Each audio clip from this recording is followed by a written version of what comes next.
You're watching Capital One Bowl Mania. You're watching the Trans-Perfect Music City Bowl as part of Capital One Bowl Mania. From the banks of the Cumberland River in Nashville, Tennessee, it's the SEC versus the Big Ten.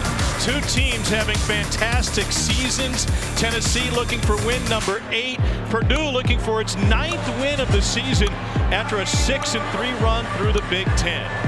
Fair to say both teams exceeding their expectations through the regular season, and each program trying to cap it with a key win in this bowl season.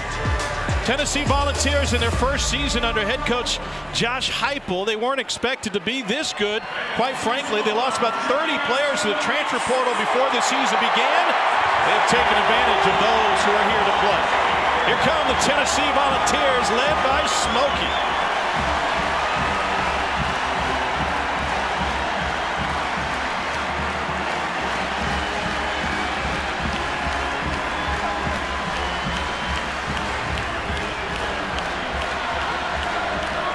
Jeff Brom and his Purdue Boilermakers having a historic season with a pair of wins against top 5 foes. They come in a little bit undermanned in terms of personnel, but they have played likely better than their talent all season long. Led by a former walk-on quarterback, Aiden O'Connell, this Purdue team is playing without 2 of its future NFL stars today. It's a next man up philosophy for the Boilermakers. Finished second in their division in the Big Ten.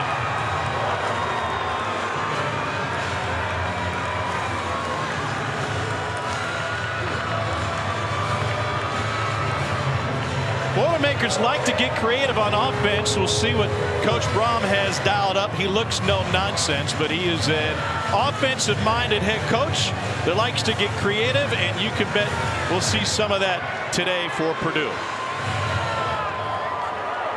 And here come the Boilermakers.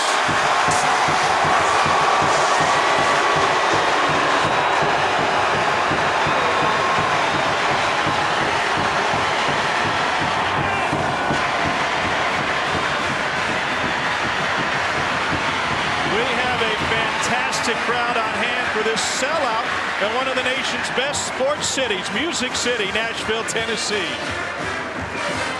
Welcome everybody. Tom Hart alongside Jordan Rogers and Cole Kublik. What a fantastic atmosphere here in Nashville this weekend. Jordan, you played in this bowl. This is different. It has a feeling of almost an on-campus game. Absolutely. Played in this bowl. I tell you, it was not this loud. A short drive for these Tennessee fans. Same for Purdue. It is packed. Expect some fireworks. Cole, a couple of programs that want to be here and want to finish the win. I don't think there's any doubt. The excitement from Tennessee fans, this football team, they wanted to be here, wanted to compete, Tom. And you guys mentioned it just a little bit. Purdue down numbers at multiple positions, but Coach Brom was not going to let this football team sit out. Yeah, we'll get to that in just a moment, but let's start with Tennessee, one of the nation's most prolific offenses. Josh Heupel brought that with him from UCF. They score points in bunches, and they run a lot of plays. Yeah, fast is an understatement. Faster than these fans of the winning team are going to pour out of here over to Tootsie's Orchid Lounge or the stage on Broadway. It's the fastest team in all of college football. Explosive on offense and led by a quarterback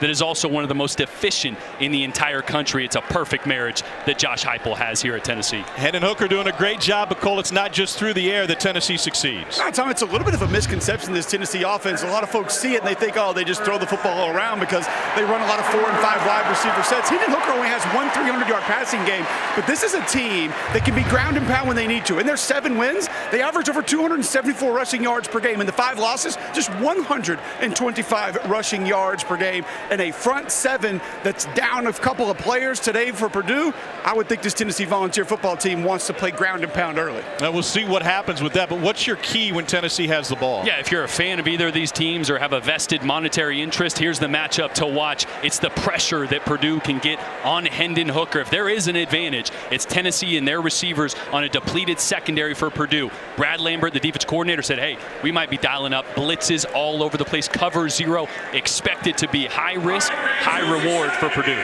One of these two bands will be playing often in this one. Let's talk about Purdue for a moment. The historic season brought some real highs to West Lafayette. The home win against Michigan State, the win on the road against Iowa, first time since 1960, a pair of top 5 wins. So you think about it, it's fair to say that they might be a little bit ahead of schedule with a quarterback that came in as a walk-on. Unbelievable. This quarterback, you would think a walk-on, a former walk-on in big moments, maybe it would be too much. Nothing has been too much for Aiden O'Connell. He is the hottest quarterback in the country. Look at the stats. Argue with me if you want to, but there's nobody playing better football right now than Aiden O'Connell, and he's the reason Purdue had those upsets and the reason this one will be interesting today.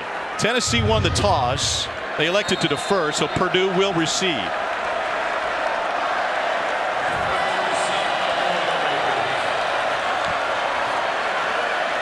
Jackson Anthrop in his 6th year at Purdue back to receive the kickoff. Toby Wilson will get us started in Nashville. Anthrop takes the fair catch at the 2. And so here's a look at Aiden O'Connell, 5th-year senior from Long Grove, Illinois. He burbled to Division III Wheaton College. Got an opportunity to walk on for Jeff Brom at Purdue, and he told us yesterday when he first got here, he was the 8th quarterback out of 9 on the depth chart. Now he's the most efficient passer in the Big Ten, and he's got a pair of top 5 wins to his name. Yeah, and this is an offense that is predicated on the short, quick passing game. Expect ball control, expect a lot of quick, easy throws to get Aiden O'Connell comfortable early in this game. Now they're without their All-American wide receiver David Bell. He's opted out of this one. They're also down some other key players offensively. O'Connell will throw on first down, and he completes it to the edge for a pickup of 7. Some guys who haven't played much going to have to step up. Brock Thompson, who's battling a pair of knee injuries, picks up his 24th catch of the season. And just a nice little RPO, a run-pass option to start the game. That's where Purdue is going to live. They want to make sure they have numbers for the run. If they don't, it's a quick pass from their star quarterback that's deadly accurate in the quick game. Jackson Anthrop was in the backfield. We'll see him at tailback some, but primarily a slot. And that pass is incomplete and will leave 3rd and 3. This is a Purdue offense under Jeff Brom that has set the school record for completions, 382 now. That bests the numbers from 98 when a guy by the name of Drew Brees was their quarterback. 2nd in the Big Ten in passing yards, 6th in total yards. And no David Bell, their all-star receiver, no Milton Wright, so they're out there top 2. If there's a go-to guy, it's number 30 Jackson Anthrop, lined up right here in the backfield. He'll motion. They'll try to get him against the linebacker. 3rd down 3. It's loud in Nashville. Incomplete. ACC crew. There's a flag.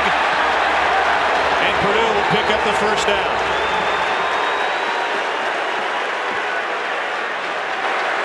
Jerry Magallanes, a white hat. Defense number 33.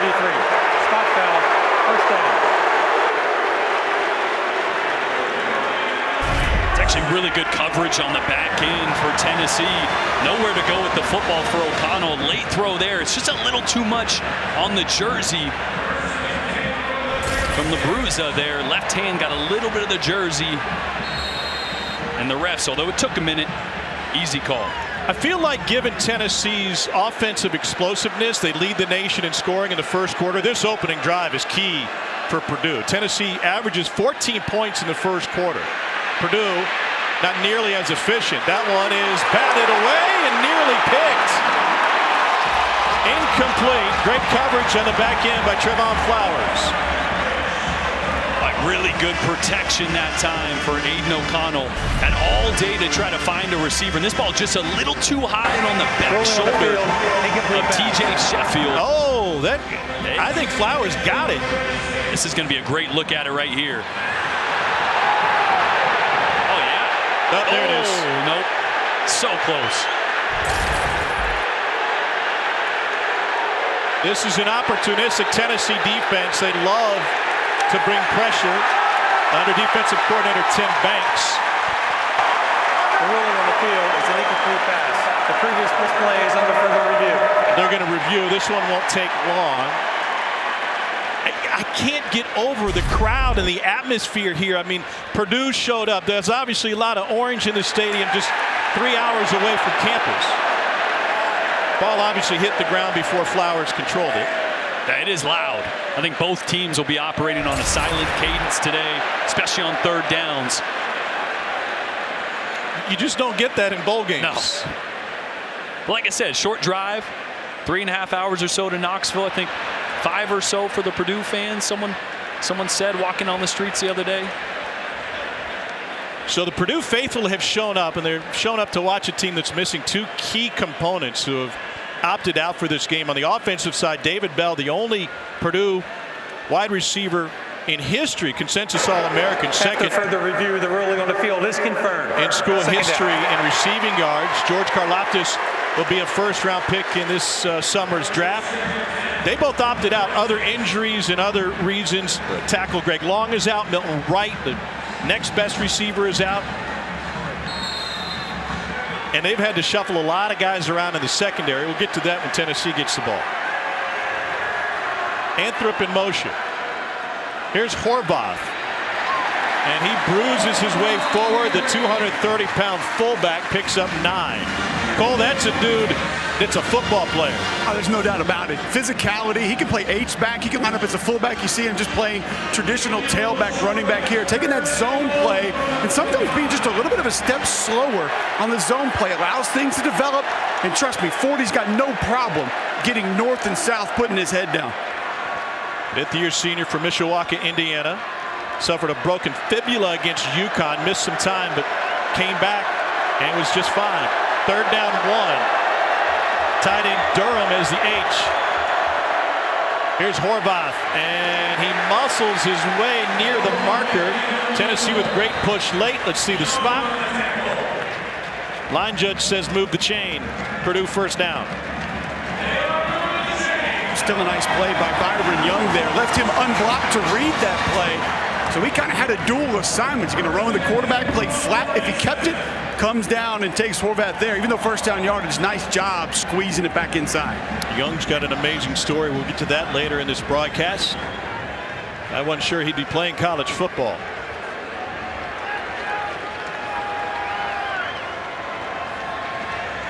Opening drive for Purdue. Here's Anthrop out of the backfield, and he gets stuck by Jeremy Banks. Picks up just a yard.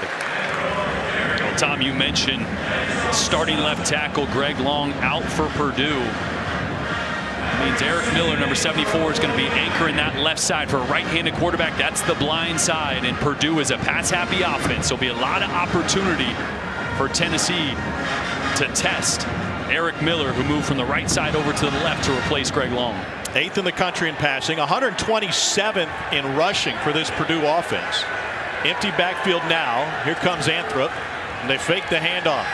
O'Connell pressure, escapes the pocket and takes a hit as he crosses midfield to pick up a 5. He joked with us yesterday. He's not the most fleet of foot, but that was a key run for Purdue on the scramble. You know, you mentioned when he walked on to Purdue, he was the 8th quarterback on roster out of 9. He said, I didn't even get any scout team reps. I was playing scout team wide receiver. That's amazing. He couldn't get on the field in the scout team. And you can see right here, probably wasn't the quickest receiver for that scout team, but willing to take a hit here. Tyler Barron is the injured volunteer.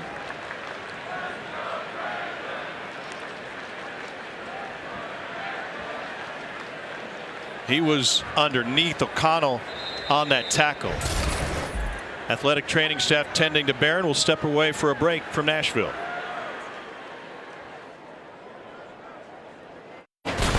Good sight for Tennessee. Tyler Barron, after being injured, tended to by the athletic training staff, helped off the field, walked off on his own power. Let's take a look at what makes Aiden O'Connell a special player for Purdue. Yeah, accuracy isn't just about where you place the ball, but it's how you manipulate the defense. Watch O'Connell, his pump fakes. He goes all the way through the entire throw. The ball from the shelf to the back, to the front left pocket and the ball location.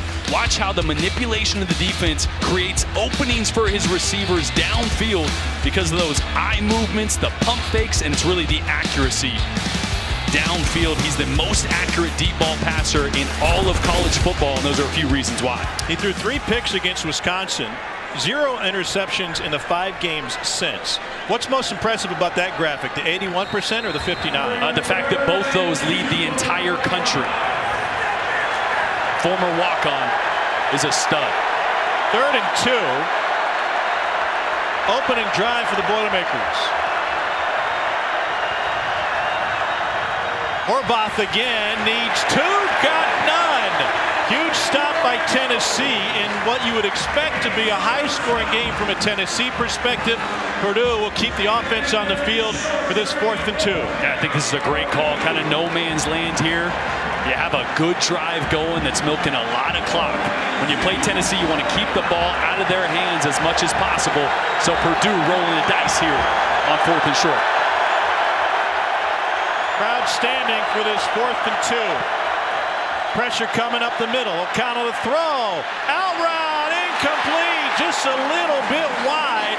And a huge missed opportunity for the Big Ten's most efficient passer. Boy, when you have your top 2 receivers out, sometimes the timing can be just a little off. See Brock Thompson here on a corner route. It's a high-low on the outside and just turns his body, almost running out of it. Doesn't run with speed out of it, turns and waits for the ball, and that can be the difference of a few feet there from a completion to an incomplete on 4th down. And healthy legs could be the difference of running with speed out of that break and not. Thompson's been banged up for a while.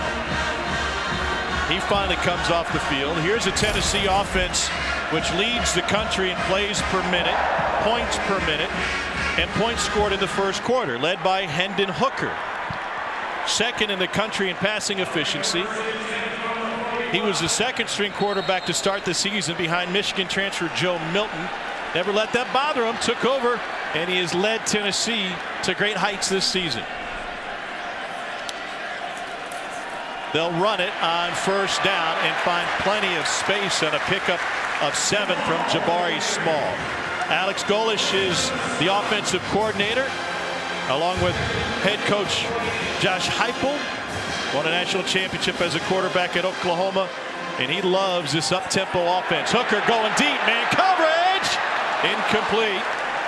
Looking for Javonte Payton. Boy, and a rare miss there by Hendon Hooker. He doesn't miss those very often. Javonte Payton had a step on the outside. Those are the type of plays that Purdue wants, because you notice the tempo slows down. Right, that first play, positive plays, Tennessee's really going to push the tempo, and with Purdue being so thin up front and on the back end, they need as much breathers as possible. Here's that cover 0 look. Nobody on the back end. Hooker steps up. He's a great runner, and he picks up the 1st down, and that was a real concern for Brad Lambert. If we bring pressure and we're in man, the quarterback will have a chance to run.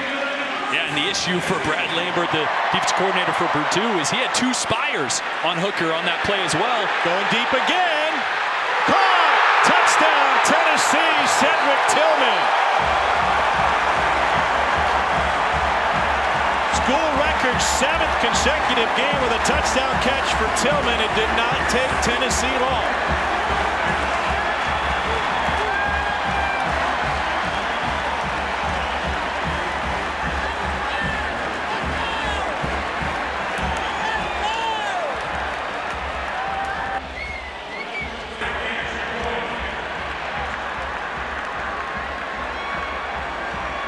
A 4-play, 55-yard drive. Hooker's legs picked up the 1st down. His arm gave him a touchdown. His 27th of the season. And we've talked about tempo. Well, here's the effect tempo has on a defense. Purdue not even lined up. Look at the nickel corner running out here to try to get over Tillman. You're never going to be able to guard a receiver on the outside. Little switch route there for the touchdown. And Tennessee on the board first.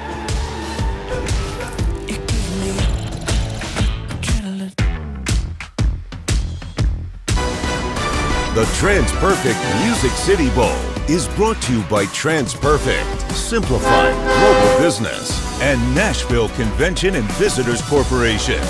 Visit musiccity.com. It is the world's largest, fastest, heaviest, and loudest collegiate mascot, the Boilermakers Special. This is number 7, number 1 dedicated in 1940. Yeah, every away football game Boilermaker Special will roll into. It can go up to 75 miles an hour. I want to see him crank that thing up. Take it out on 40 and just get it going. Let's go. Let your hair down.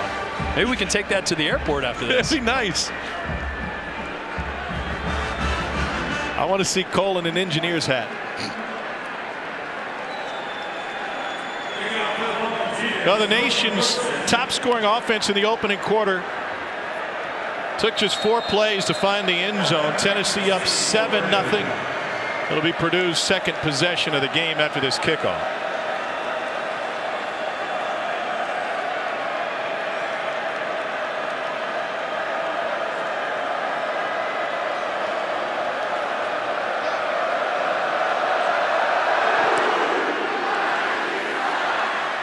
No return for Purdue. Coming up tonight at 10:30 Eastern, 7:30 Pacific, right here on ESPN and the app. Wisconsin battles Arizona State in the SRS Distribution Las Vegas Bowl. Then tomorrow at 11 a.m. Eastern time, number 17 Wake Forest takes on Rutgers in the TaxSlayer Gator Bowl. What a season for Arizona State. A win tonight would give the Sun Devils the first 9-win season since 2014. We've seen so many teams in college football, these two included, kind of tossed by the wayside, low expectations, outperform. Purdue certainly did that with their pair of top 5 wins, and Tennessee did it after missing so many players to the portal. O'Connell rolls, gonna let go, deep, wide open.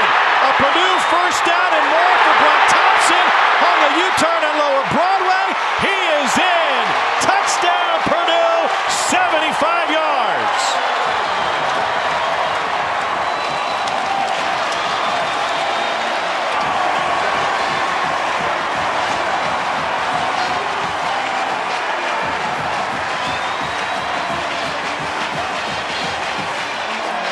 Thompson limped off the field the last time they went to him. No limping on this one. Just an absolute dime by O'Connell. And so much for a quick passing game, short passing game oriented offense. Purdue has come out pushing the ball downfield. 24th passing touchdown of the season for O'Connell. Mitchell Finneran for the point after. And he sneaks it through after missing one against Indiana last time out. Aiden O'Connell with plenty of air underneath this one. Watch how the sprint out really affects the play side safety. You're going to see O'Connell go this way. It's going to affect this safety. He's going to get his eyes on the receiver to that side, and that's what opens up the backside post. Look at O'Connell work his eyes. Safety stays there, bites up, and nobody is back home for the touchdown there. And a nice shake by Thompson, who transferred in from Marshall. He comes from an athletic family. And can we just remind everybody what the coaching staff said about Thompson yesterday? That he's going to need 2 knee surgeries after the season. I mean, he is not 100% out there looking like he's 100%. That's a bowl game, I tell you what. There's no pain, no old injuries. It's your last hurrah for this season. You leave it all out on the field. 2 touchdowns in the last 13 seconds in the TransPerfect Music City Bowl.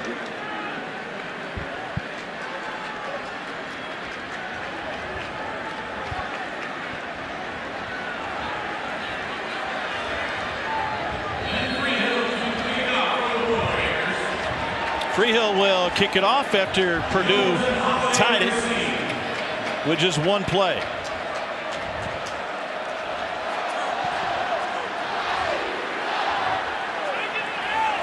Chance for a return with a little slip at the outset.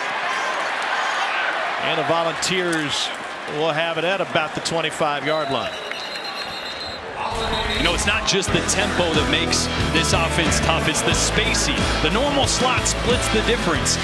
Tennessee slots are so wide it creates a run-pass conflict for those support players. That outside backer nickel doesn't know if he should add to the run or guard the receiver because of the width. They'll also get in heavy personnel, and look at the space that they create. Look how wide that receiver is. And when this ball is thrown, there is nobody from the opposite hash to the sideline of that side of the field. It's all about tempo and spacing to create opportunities for these Tennessee players on the outside. This Tennessee offense is just 11 points shy of the school record for scoring, set in 1993 when Heath Schuler was a signal caller.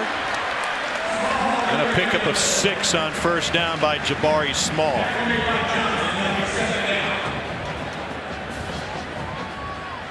The explosiveness in the offense can be measured in first quarter points alone.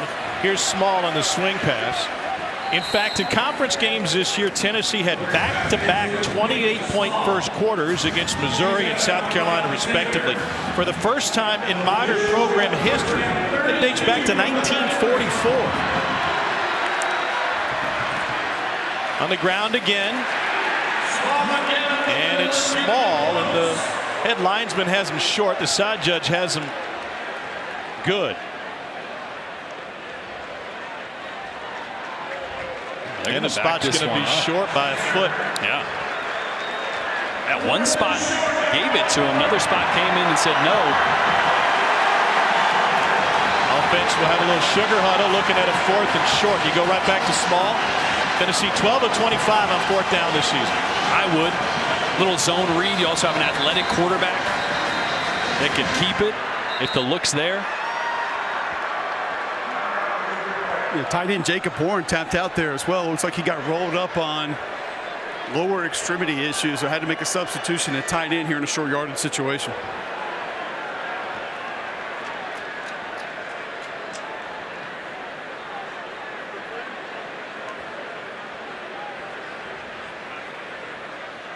Purdue does not have much depth on the defensive side of the ball. And that's Jalen Alexander, who told us yesterday this will be his final game as a Boilermaker. He'll be headed off to the NFL next and get in shape for the draft. And here's a guy that came in with 94 tackles on the season. Made an immediate impact starting as a true freshman. In fact, his first practice with Purdue 4 years ago, they had some depth issues leading into that first practice. First rep, he ran with the first team at linebacker, and he said, you know, didn't take long to figure out I could handle this. Tennessee will punt it away after the discussion and a quick UT timeout. Pardon me, timeout for injury.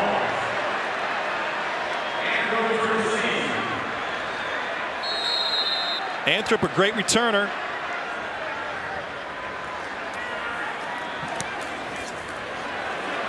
Great hang time from Paxton Brooks. And Anthrop will take a fair catch after a 48-yard punt. So I mentioned Purdue's 2 wins against top 5 opponents at Iowa, at home against Michigan State. Aiden O'Connell was magnificent in both. Mind you, I'm going to keep reminding you, he was the 4th entering this season on the depth chart, 8th when he walked on at Purdue. Just casually upsetting top 5 teams, putting up astronomical numbers. Pretty special college football story for Aiden O'Connell. One of 6 kids, his younger brother Patrick on the D-line at Wheaton, Division III school where O'Connell originally committed, as King Doru gets his first carry and picks up 3. It was interesting talking with Brom yesterday. He referenced the fact that they don't run it much and they don't run it necessarily efficiently. So his key, he said, I don't necessarily keep track of it, but in my mind, I figure if we can get between 60 and 100 yards out of the ground game, that's enough to keep the defense honest and open up the passing game. Yeah, at least get them thinking, right? Get those linebackers to pay attention when that ball gets in the mesh on those RPOs to open up the pass game. But they have been run heavy in this game, especially relative to their history, and that's a nice physical run by Doru.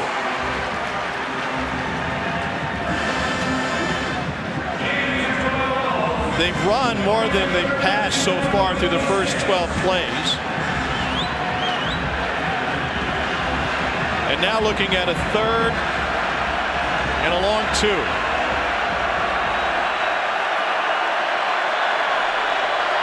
Halfway through the first quarter nearly. O'Connell pulls it back and he goes down. A loss of 5 on the sack by Caleb Tremblay.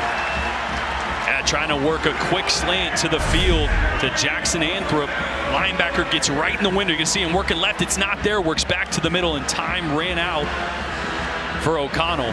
That's the thing. When it's a quick game call, that ball has got to come out because the offensive linemen are expect 1, 2, 3, ball out. They're only expecting to block for about a 1.5 seconds, maybe 2 seconds. So if that ball gets held in that quick game, more often than not, that's going to happen. Bayless Jones Jr., one of the nation's best punt returners, back for Tennessee. A low kick. He'll catch it on the hop and get dropped. Great coverage by Purdue after a 40-yard punt. Tennessee will have the ball when we return. Both quarterbacks have shown off their arms already. Hooker and O'Connell in an early shootout.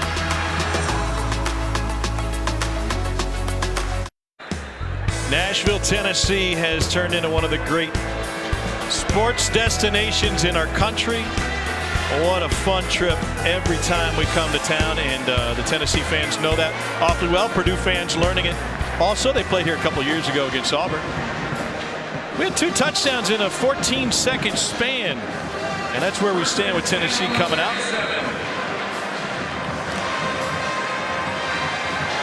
Hendon Hooker with a 41-yard touchdown pass to Cedric Tillman. 5th play of the game for the Volunteers, and they will run it again. Pardon me, the 8th play of the game. 3rd possession. Picks up a couple. Cole, you had a chat with Alex Golesh, Tennessee offensive coordinator, before the game. What did he say about getting Hendon Hooker in the right frame of mind? He said he wanted to get him comfortable. Easy, high percentage throws early to get him feeling good, and then maybe take their shots. Here's a shot down the sideline, wide open. It's Tillman again. Touchdown, Tennessee.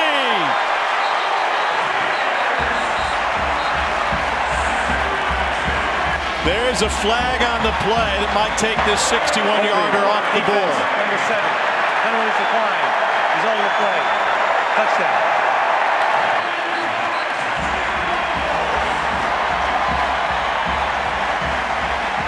What a start for this Tennessee offense. Playing to the same script. Tillman has 2 catches for 102 yards and a pair of scores. Boy, it's the things that we've been talking about, the tempo and the spacing that are really messing with Purdue right now. Once again, a little late getting lined up there led to the confusion and led to Tillman running right by his defender. It's a Purdue team decimated in the defensive backfield especially. They've had to move guys around. They've got safeties playing corner, linebackers playing nickelback. Watch the spacing that Tennessee uses here in conjunction with the tempo. There's 2 guys out here. There's only 1 defender. Watch the defender run out there late. Right, the tempo, he identifies it late. And when you have a stacked coverage there, there's a little confusion about who has who. The hesitation, can't hesitate when Cedric Tillman is running full speed downfield. I spoke to Tennessee wide receiver coach Cody Burns about Cedric Tillman before the game. Just said it's remarkable that this young man had no offers coming out of high school. That basically he was just offered to walk on at Southern California, and here he is, one of the best receivers in the SEC. And Cody looked at me and said, "I know, 2-star, right?" He said, "What do you have? 6, 8 catches in 3 years before we got here?" He said, "But the guy continued to put his work in, believed in the new system, bought in very early to this new system. All has led to his success for Tennessee this fall." It's his 4th consecutive 100-yard game, and it's come on just 2 catches today. I'd say that's pretty good. Cody did add that they wanted to get him a grand today. I think he's knocked that out there pretty he's quick. got it. Yeah, he only needed 69 to get it. He got it. Nice. Tennessee has run 9 plays. Volunteers have scored 14. I heard that.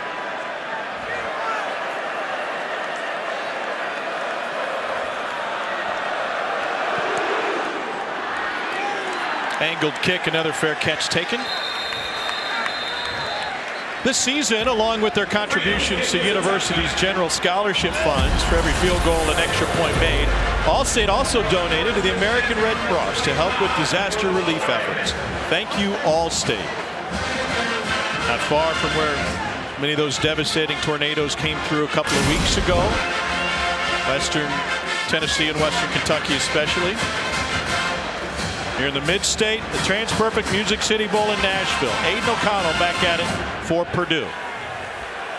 Not only did O'Connell come in as the 8th quarterback on the roster, he didn't even start in high school until his senior year. Flea flicker, going to unload, and he goes to a crossing route for another first down. It's Brock Thompson again, who finally goes down at the 41. 33 yards. You know what's interesting about these flea flickers is you usually think you're trying to fool the safeties. Not always. Those guys are tough to fool. You're really trying to fool these linebackers. See those linebackers suck up? That's what opens up that deep over, that crossing route. It's not always about hitting the home run. It's about hitting that chunk play, 15, 20 yards in the middle of the field when you affect those linebackers with the handoff. O'Connell, pump, go, and a hold that was seen in another pass interference. It's been Kamal Hadden. You talked about it earlier, but Aiden O'Connell with his pump fake. Defense, number 13, 10-yard penalty. Is really effective in, as we discussed yesterday, it's because he has long fingers. He's got huge hands, and that really helps when you're whipping that ball through the motion, trying for a little hitch and go on the outside. And when you're beat as a corner, honestly, that's the best thing you can do sometimes. But watch how that ball goes almost through his entire throwing motion. That time was even a little abbreviated to what it usually is. But my hands were big, not as big as his. So I couldn't have done that. I was more of a shoulder pump kind of guy. Out of the pistol now, a play fake, going deep again, overthrown, interception. Hadden comes back for the pass interference penalty to haul in his first pick of the season.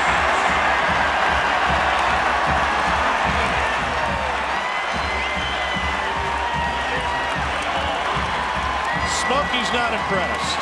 Everybody in orange is though.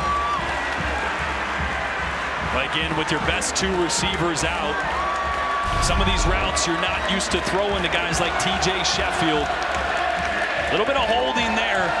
Got away with it. That ball needs to be thrown towards the back left pylon, not up the field. Little mistake there by O'Connell. Had a play if he would have led Sheffield out of that one. But either way, great play on the back end by Hadden. O'Connell got a bump, went down. Hadden seeing more playing time in this game with Brandon Turnage out for Tennessee and taking advantage for his turnover of this game. Volunteers have scored 14 points on 9 plays. Hooker chased. And the Virginia Tech transfer picks up 6 yards. What an impressive young man. Hedden Hooker comes from an athletic family. His dad, a great quarterback at North Carolina A&T. And grew up in Greensboro.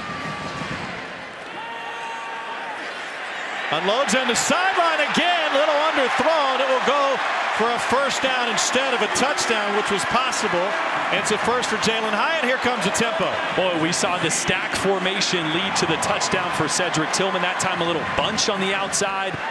Those bunches and stacks really causing communication issues for Purdue as another receiver is wide open. Brad Lambert is the defensive coordinator for Purdue, one of 3 by title. And Lambert admitted as much to us both yesterday and before the game today. They are so thin in all the wrong spots against this high-scoring Tennessee offense. Here's Fant, the tight end. First target, and he picks up 5. Yeah, so what can Purdue do without so many key players in the secondary? Well, it's tough, right? I mean, you're not going to hold up on the back end with safeties playing corner and an outside linebacker playing nickel. You're just not going to do it. So you got to get pressure on Hendon Hooker and force the ball out early. Over the middle, that's complete to Javonte Payton. And Tennessee has it in the red zone after a 24-yard completion. But you're right, Tom. It's going to be tough because you said it. Purdue is thin in all the wrong places, just like you. Hey, the Peloton's paying off. Jabari Small picks up this one. Hooker's efficiency was up, almost as impressive as your one-liners coming into this. But the chunks that they're picking up in this game, he's averaging 27 yards per completion. Yeah, everything working now. Slow it down a little bit here in the red zone. 7th play of this drive. Hooker looking in zone. Will take off and throw on the run to Howe.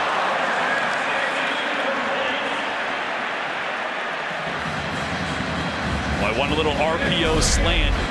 It's actually a great second reaction on the outside for Javonte Payton. And Hooker just airmailed that one at his receiver for a touchdown. But you know what? For the bombs he's thrown today, we'll give him a miss every now and then. Tennessee doesn't usually have drives that last up to 10 plays. Hooker looking end zone, fires, incomplete, and a flag on the play. So that'll be pass interference, a fresh set of downs. Cole talking to Alex Golesh about calling this offense, and he said, I got a number in my head. When I get to 9 plays. Pass interference, defense number 6. The foul occurred in the end zone. First down at the 2-yard line. When I get to 9 plays, I got to end a drive, and you don't often hear OCs talking like that. Well, and he gets usually told to end the drives by offensive line coach Glenn Ellerby, who also spoke to it about it before the game. And that communication goes back and forth when a drive does get up around, like you said, 8, 9, 10 plays. I've never heard it, guys. I've never heard of an O-line coach that'll get in the ear of his OC and say, end it. Either go to the end zone, decide to kick the field goal, do what you got to do. Take a chance. We have to end this drive. And I asked Coach Ellerby, what are your signifiers for that? What are you looking for? What signals that needs to happen? He's like, you played the position, man. You know when those big boys are tired. When I see the belly sticking out a little bit more, when I see the hands on the hips, the guys are bent over, we need to end it. We can't continue to put our O-linemen through those kind of drives. It's a heck of a tempo that they play at. First and goal, straight ahead. Touchdown, Tennessee on the ground, Jabari Small.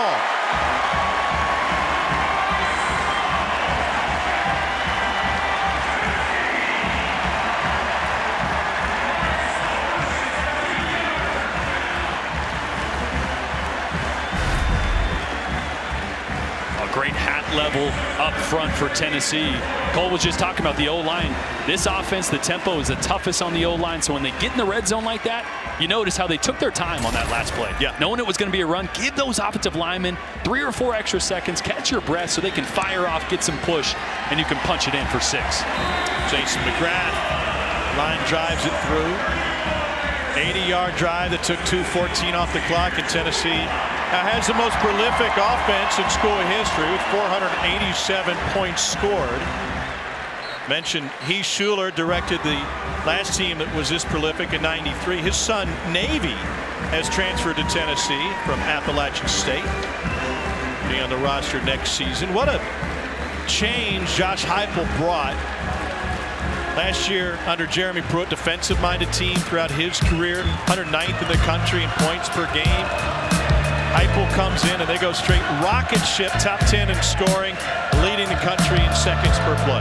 Look, it's what Heupel has done at every stop he has made. He did the SEC at Missouri with Drew Lock, did it at UCF, but I honestly had my doubts coming into this season. When you lose the type of players they did, 2 running backs that went and started in other Power 5 schools, one of them second team All-ACC, was playing earlier today, 2 offensive linemen, starting quarterback. I thought, man, they're going to be better, but I did not think they were going to be this good, this fast. Credit to Josh Heupel in this system. And he admitted to us yesterday, he said, you know, to be honest, we walked off the field after that first practice, and I just kind of went, oof. But how are we going to make this work? Cole, they've made it work. Especially considering what Jordan was just mentioning, the star power that's gone. Henry To'oTo'o leads Alabama's in tackles this year. Ty Chandler leads North Carolina in rushing yards this year. DeAndre Johnson leads Miami in quarterback hurries, second on the team in tackles for loss, and Quadarius Couch is 5th on the team in tackles for Michigan State. All of those players had eligibility to be a part of the Vols team this season and are gone. To lose that kind of production and still be able to do what they've done is beyond remarkable. Off to a quick start here in this one. By the way, the most points in Music City Bowl history, 63, set by Auburn in 2018. Their opponent that day, Purdue. Here's Anthrop. It's his first touch, and he pays the price. Jackson Anthrop from West Lafayette out of Central Catholic, comes from a Purdue family. He's playing in his final game as a Boilermaker. That was his first catch, second touch today. And no space there to work in the quick game, and really hasn't been much of this first half. Talking to Tim Banks, defensive coordinator for Tennessee, he mentioned, I want my DBs to play up in the face of these receivers. I don't want to give them the cushion to dink and dunk us down the field. Second and 13. O'Connell gets rid of it quickly. That's good for a Purdue first down. Anthrop dances his way past midfield. On this time, perfect play call. Purdue catches Tennessee in a cover 3 look. What do you do cover 3? Attack the seams. Seam route there by Jackson Anthrop, and great timing by O'Connell. Little late rotation, cornerbacks rolled off into cover 3, and that's one of the weak spots. You want to hit those seam routes. Here's Horvath, and he barrels his way through a hole, made it bigger, and picked up 7. Doesn't he just remind you of every high school running back you ever were on a team, ever shared the field with? I mean, he's just a bruiser. I think every one of them had the same face mask, too. That's right. Armbands, huge biceps. I mean, he's not the fastest guy, not the most athletic, but I tell you what, nobody runs harder. Came back from the broken fibula against Nebraska in one of the first opportunities. He hurdled a Nebraska player. That was in his second carry of the game. So, yeah, I guess the leg's fine. Tennessee brings pressure, and it's incomplete. And another flag on the Volunteers secondary. This will be on Warren Burrell. Aiden O'Connell taking full advantage when he gets man coverage. Pass interference, defense number 4. 15-yard penalty, first down.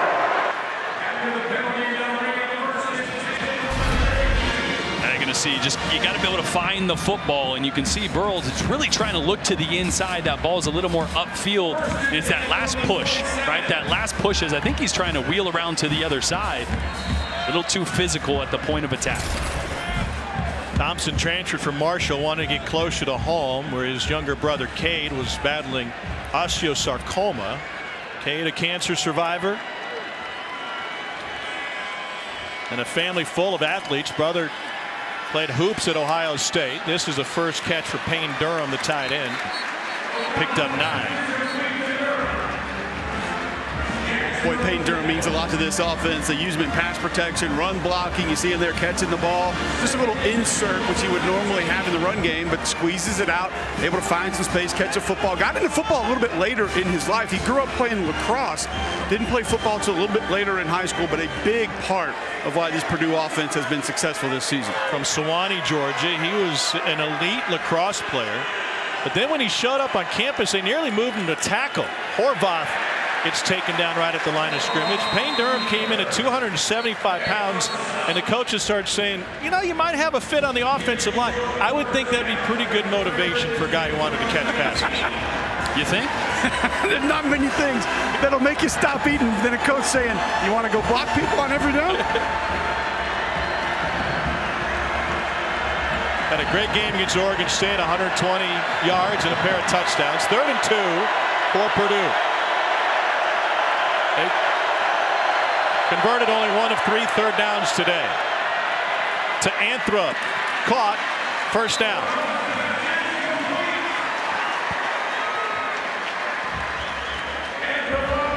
$28 points combined in this first quarter. We expected Tennessee to put up points in the opening frame. That's what they've done all season long.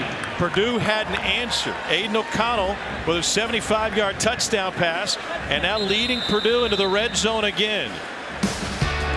A high-scoring opening quarter at the TransPerfect Music City Bowl. Tennessee and Purdue, with the Volunteers up 21-7.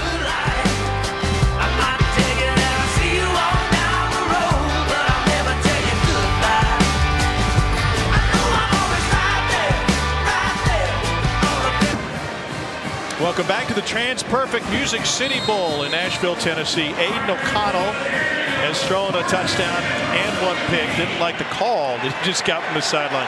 Looked at the call sheet and went, what? No, I thought we were doing something else. His pick, by the way, was his first in 230 pass attempts.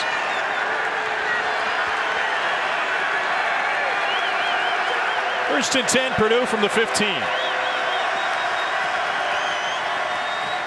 Horvath trying to stretch it, and he cuts back inside. This is a very deliberate Purdue offense, but it's worked.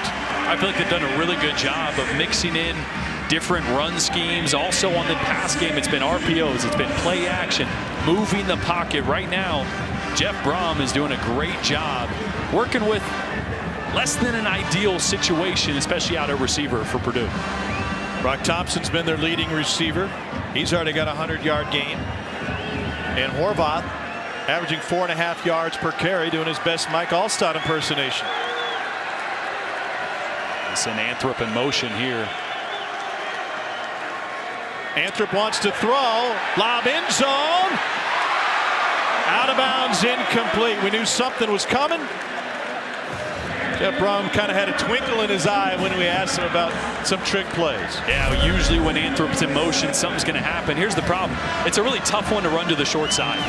Right, for Anthrop, he's got to catch the ball, grab the laces, find the receiver. It all happens really fast. You'd love to run that to the field or from the middle just to give that route a little more space to run and Anthrop a little more time to throw the football.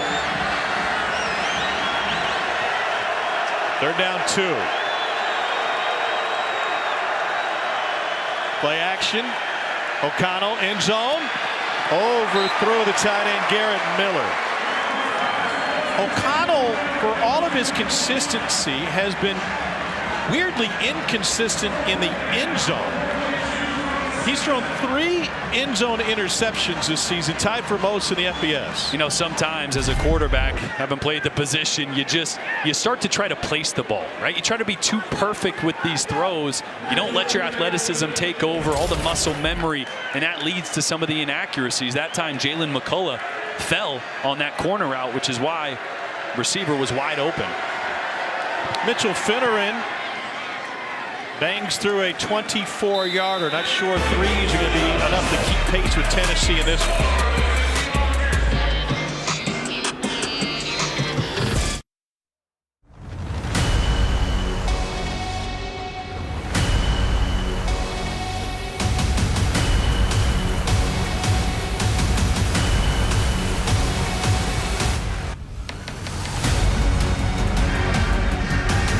ESPN is your home for the college football playoff. The main telecast on ESPN, but the MegaCast coverage will be all over the family of networks. Command Center and SkyCast will be available, as well as a radio broadcast from each team in the playoff. Bryce Young, number 1 Alabama, taking on number 4 Cincinnati in the Goodyear Cotton Bowl Classic, and then number 2 Michigan and number 3 Georgia in the Capital One Orange Bowl. Amazing to think about the season that Jim Harbaugh has had at Michigan. Chance for a return for Tennessee. Bayless Jones spun around and up to the 22-yard line. So Michigan just 2 wins away from another national championship. Think about the last time Blue accomplished that. Yeah, Harbaugh's got a great chance to put all those grumblings about winning the big game. He already checked one off his list with Ohio State. Now another chance to get to a national championship, and a really interesting matchup between them and Georgia. So 97, Michigan shared it with Nebraska. That was your Tennessee fans turn away. Yeah, Charles Woodson was awarded the Heisman. Peyton was at Tennessee, and Purdue had a pretty good quarterback in its own. And Drew Brees running Joe Tiller's spread offense.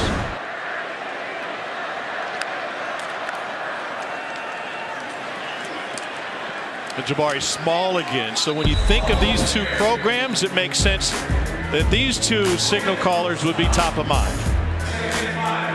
How about that face mask Drew's got? You like it? They don't make those anymore. Hooker up play action, got man coverage again. And it's caught by Tillman, got thrown down late, and a flag.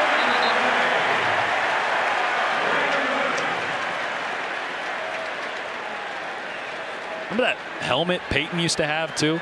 It's like the first generation of, I forget they were called, like Revolution helmets or something. It looked like a space hat. Yeah, it looked like the Martian. Yeah. Unnecessary roughness, defense, number 4. 15-yard penalty, first down. Marvin Grant, flag for unnecessary roughness.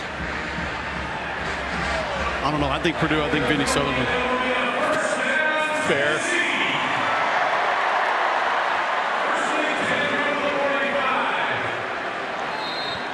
Can't afford to give Tennessee free yardage.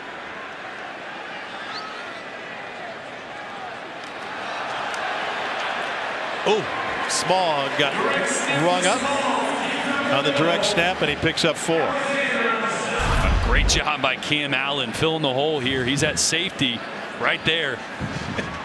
Tennessee trying to catch him off guard. Yeah, you like the Hooker fake? Great sell. Now he dials a fastball just a little bit high to Tillman. I don't know. I've seen a few of these lately. We got a flag on the play again where the quarterback looks at the sideline, fakes like there's communication. I haven't seen many of them work. No, they usually don't. I think Was it back in the playoffs or national championship? I think Alabama did it. Or Tua did looked to the LSU side at 19. Yeah. LSU. That's right. A little chippy now. Personal foul, unnecessary roughness, offense number 75. 15-yard penalty, first down. That's Jerome Carvin at left guard. Cole a little bit late Second to down. this, but this is a Tennessee offensive line that's undermanned as well in this game. It's just a little bit different. Cade Mays with an ankle injury that he hurt a couple of weeks ago, just not quite yet ready to go, and he'll have a decision to make after this game if he's going to return to Tennessee or enter the NFL draft. Some grades that you hear or see around mid-third round for Cade Mays, but Dane Davis filling in nicely, mixing it up a little bit with Kingston Harris at right tackle today.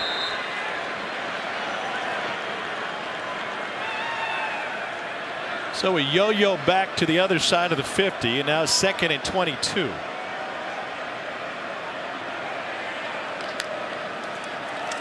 Hooker to the sideline through the hands of Princeton Fant.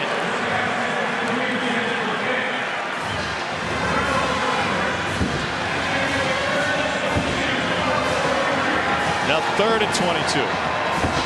It's 3 balls for Hooker that have been just a little high. Last 3 throws. It's been pretty on point for most of this football game. A big 3rd down here for Purdue. And Brad Lambert, the defensive coordinator, looks like he's going to stay and play coverage here in 3rd and long. And this is normally where you would just turn number 5 loose.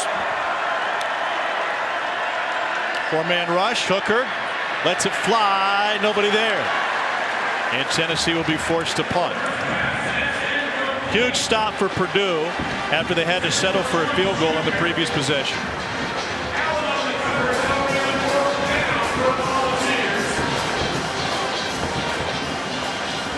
You know, tough part about this offense, right? It doesn't operate as well if you're not in tempo, right? So a couple incompletions early. Now you're out of your tempo game, and it's just there's something about the confidence with this team when they get to go fast. So that's why you like positive plays on 1st down, completion, so you can get in that tempo mode, not have to pause and wait and look to the sideline. It's not really how they want to operate.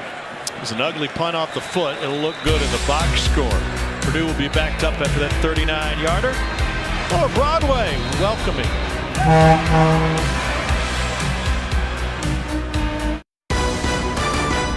The TransPerfect Music City Bowl is brought to you by TransPerfect, Simplified Global Business, and Gaylord Opryland Resort. Welcome to more. Take you back to the 1979 Bluebonnet Bowl in the 8th wonder of the world, the Houston Astrodome. Purdue with a 27-22 win thanks to the play of All-Americans Dave Young and quarterback Mark Herman. They finished with 10 wins. That remains the most in a single season in program history. And well, the win today can make it to 9. A bunch of new firsts after some long lasts for this Purdue program. O'Connell to the slant. Catch made by Brock Thompson. I knew Brock Thompson would be on Cole's radar. Not only he's a tough guy who's playing hurt, but comes from that athletic family. Cole's a Yankees fan. Brock's dad, Ryan, spent 10 years in the big leagues, including the 2000 Yankees. Guys like Jeter, Bernie, Paul O'Neill, and oh yeah, Pettit, Clemens. A decent lineup. Their closer was pretty good. Not bad. Here's King Doru, picks up 4 and a 1st down. Just remarkable what you said about him earlier that Coach Braun shared with us, that both knees are going to need to be operated on. He said he practices 1 day a week, and they just kind of allow him to get out there, get a feel for what the offense is going to look like, what they're going to need him to do, and then they want to try to get him healthy to be able to contribute, and he's done that today. Doing it on bad wheels. O'Connell over the middle. Anthrop with great hands and a Purdue 1st down. What a strike to the 6-year senior. I mean, this ball had to be perfect. You see Trayvon Flowers suck up at first, and then he makes a great line to make a play on that, but the ball is just perfect from O'Connell to Anthrop. O'Connell turned down Division III Wheaton. Jackson Anthrop turned down NAIA Marlin. Purdue was his only Division I offer, and the product out of Central Catholic in West Lafayette decided to stay home. where his brother played football, another brother played hoops, and his dad was on the Final Four team for Purdue in 1980. Doru muscles his way to a 9-yard gain. We talked about this Purdue offense getting ready for this game, and it's almost like it takes on a new identity every game. And Cole, Jeff Brom even talked about that, figuring it out as the game goes along. Yeah, because I asked him, I said, what's the foundation of your offense? It's hard to find what they truly build upon because it seems to be different every week. And he said, listen, we usually go out there, we'll give Aiden a couple high percentage throws, and we got to figure it out from there, just see where the game takes us. On 2nd and 1, Doru, another first down. But that part right there is interesting, the rushing attack. And I think the run has been opened up by the pass. But interestingly enough, the majority of the big passes we've seen Purdue hit today have been off of some sort of RPO or play action. Guys, this team is last in FBS in yards per rush, 2.8. The fact that the play action and RPO game is that effective is just remarkable. Well, the run game has been much better, especially on this drive. Into the end zone, Thompson. And no flag coverage by Burrell. Thompson slipped off the playing surface. And you just wonder at what point that Tim Banks, the defensive coordinator for Tennessee, starts to get a little impatient with some of the time that O'Connell has to throw the football. That time bringing a little cover zero type pressure off the edge to try to force the issue. I think we're going to see these corners for Tennessee playing up tighter to these receivers, and I think we're going to see the pressure dial up a little bit here on normal downs. Maybe not as much here in the red zone. O'Connell maybe got short-armed on that one with pressure in the pocket and left it to Durham's feet. 3rd and 10 coming up. Yeah, they bring a little late linebacker blitz here from the left side. That's the pressure from Aaron Beasley that O'Connell felt. Led to the inaccurate early throw. Purdue 2 of 5 on 3rd down in this one.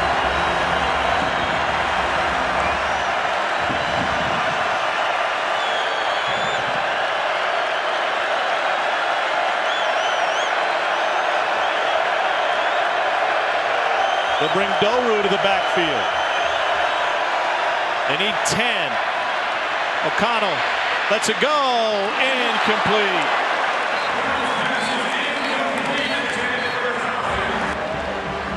Boy, Thompson really going through it, slow to his feet. He's been the most popular target for O'Connell in this one. How hard is it as quarterback? You got a wide receiver less than 100% trying to throw it to where he's going to be. Yeah, it's really tough. And Thompson slips here on that dig route. A little dagger concept. You have a seam taking the safety out with a dig right behind it on the outside. Would have been open, but Thompson lost his footing. We were down there earlier. Footing not great here on this playing field. Starting to get torn up just a little bit. 35-yard attempt for Mitchell Finneran, and he gets it through traffic. His second.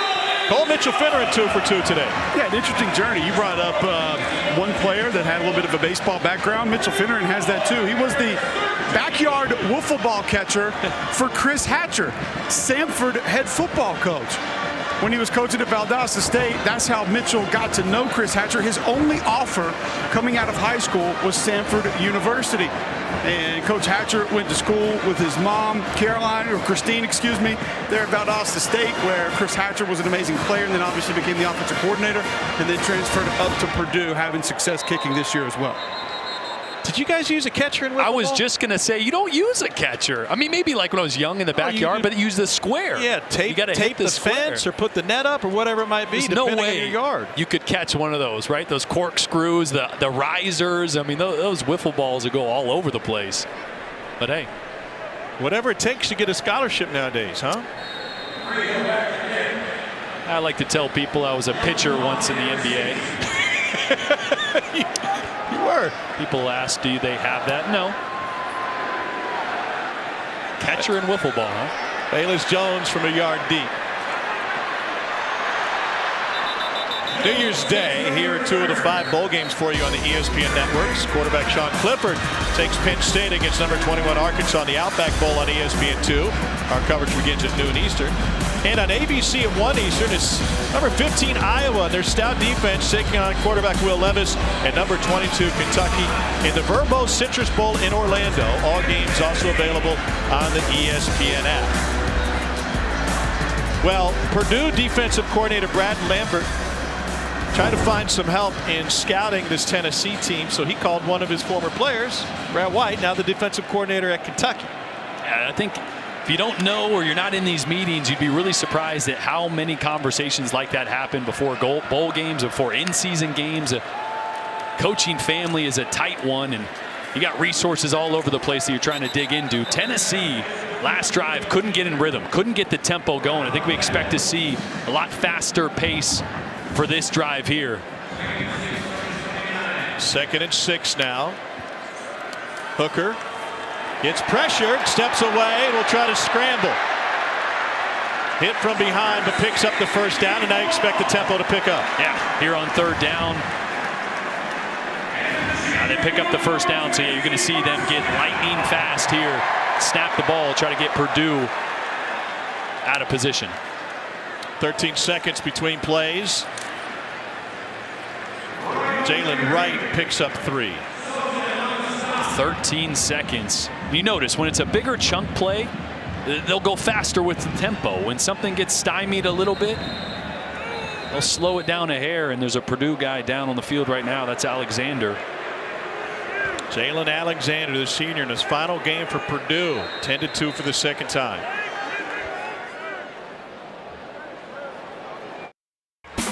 Welcome back to the Trans-Perfect Music City Bowl as part of Capital One Bowl Mania. Nashville, Tennessee, where Tennessee and Purdue meet up for just the second time in their respective histories. Hendon Hooker back to work. Pressured, steps up, scrambles, first down run to midfield. 11-yard gain. Is tempo harder to run after a big QB run? A little bit. I mean, as a quarterback, you've got to be prepared. You're going to be tired. You're going to be huffing and puffing after a scramble like that, but you got to get lined up and get the ball snapped as quickly as possible. Probably would prefer a handoff. Instead, they go play action. And he's able to find his tight end. And Princeton Fant's first catch gives him 8 yards. And talking to Brad Lambert, defensive coordinator for Purdue, asked him, how do you even simulate this tempo? Because it's so fast. He said, well, had my defense turn their back to the offense.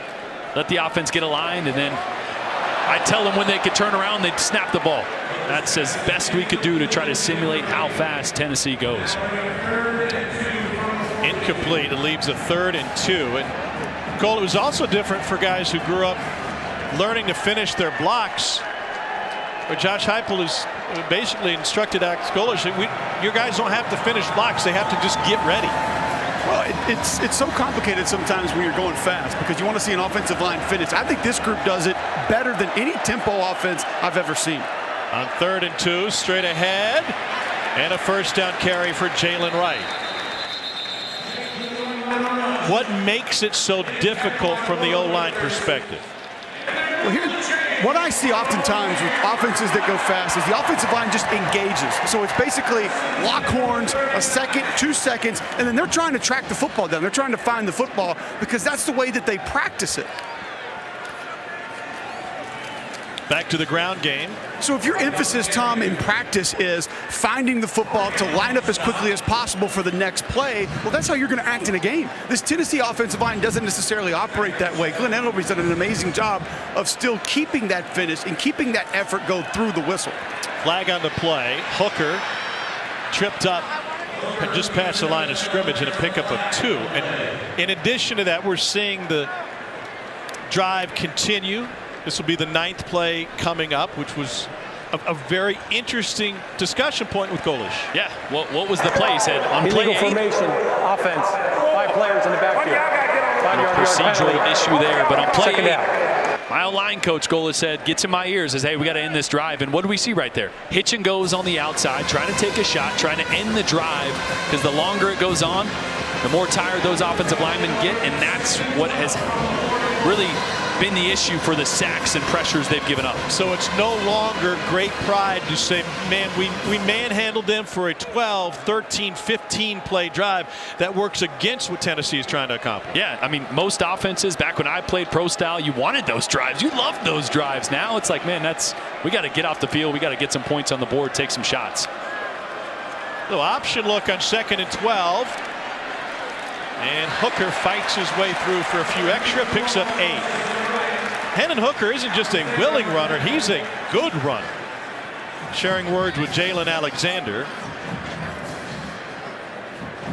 Hooker is he's special, right? His ability to hit the big plays, protect the football, his athletic ability that he adds to it is such a wrinkle that makes it difficult on defense, especially in third and medium situations like right here. He averages 4 yards a carry on the season.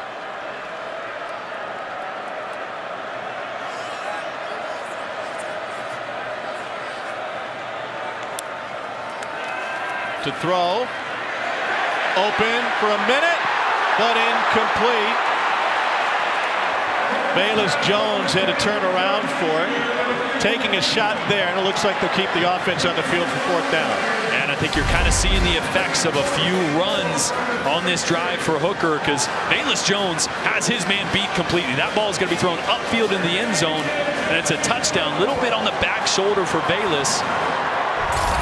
Led to the incompletion. Big mark on the right shoulder of Hendon Hooker.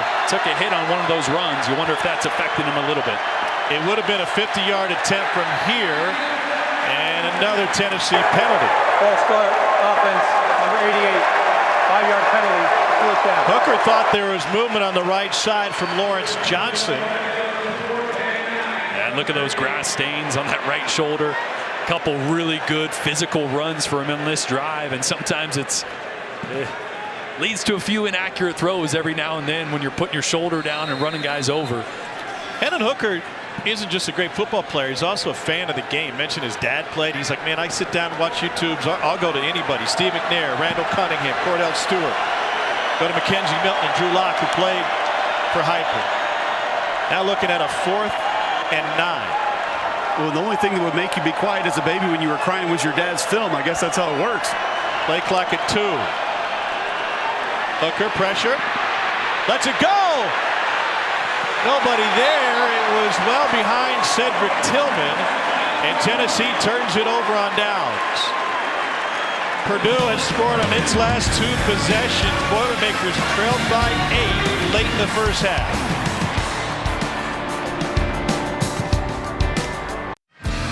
That's Perfect Music City Bowl from Nashville, Tennessee. Look at Lower Broadway.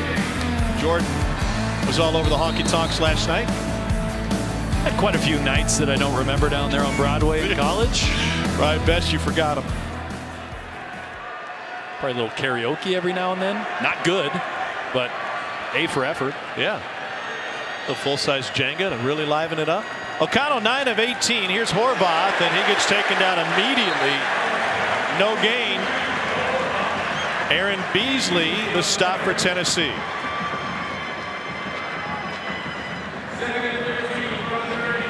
This Tennessee defensive front has been so disruptive all year. So many tackles for loss, creating havoc in the backfield. Haven't really been able to get things going. They're playing well on the outside, but looking for this front 4 to start getting some pressure up the middle on O'Connell. There's Horvath now, and he motors his way for a nice gain. And just got pushed around on this one. That's just a little inside zone, a little double team there. And Jaquan Blakely on a push up front by this Purdue offensive line. And honestly, watching film, I didn't expect that. Didn't expect that coming into this game, that Purdue would have the success that they have running the football between the tackles. Especially with the changes. Eric Miller at left tackle, usually played right. Spencer Holstage in there. Tyler Witt at right guard, and Cam Craig getting a chance to start at right tackle. Tennessee drops 7, and that's incomplete, trying to find Payne Durham. It's great coverage by Jalen McCullough. He's going to get to this route right as the ball arrives. Just a stick route from the tight end. Payne, Durham, and McCullough all over that one. Great job also when it's an out-breaking route like that. As a corner, sometimes it's tough not to go through the receiver, and that leads to the penalties. Kept his body off him, got his hand in there to break it up. 4th and 4. I wonder if Purdue will get creative. Seen one trick play so far tonight.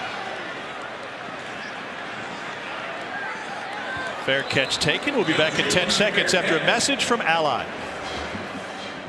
However your team completes that unbelievable game-changing touchdown, for everything we do, we're all better off with an Ally. Back to you.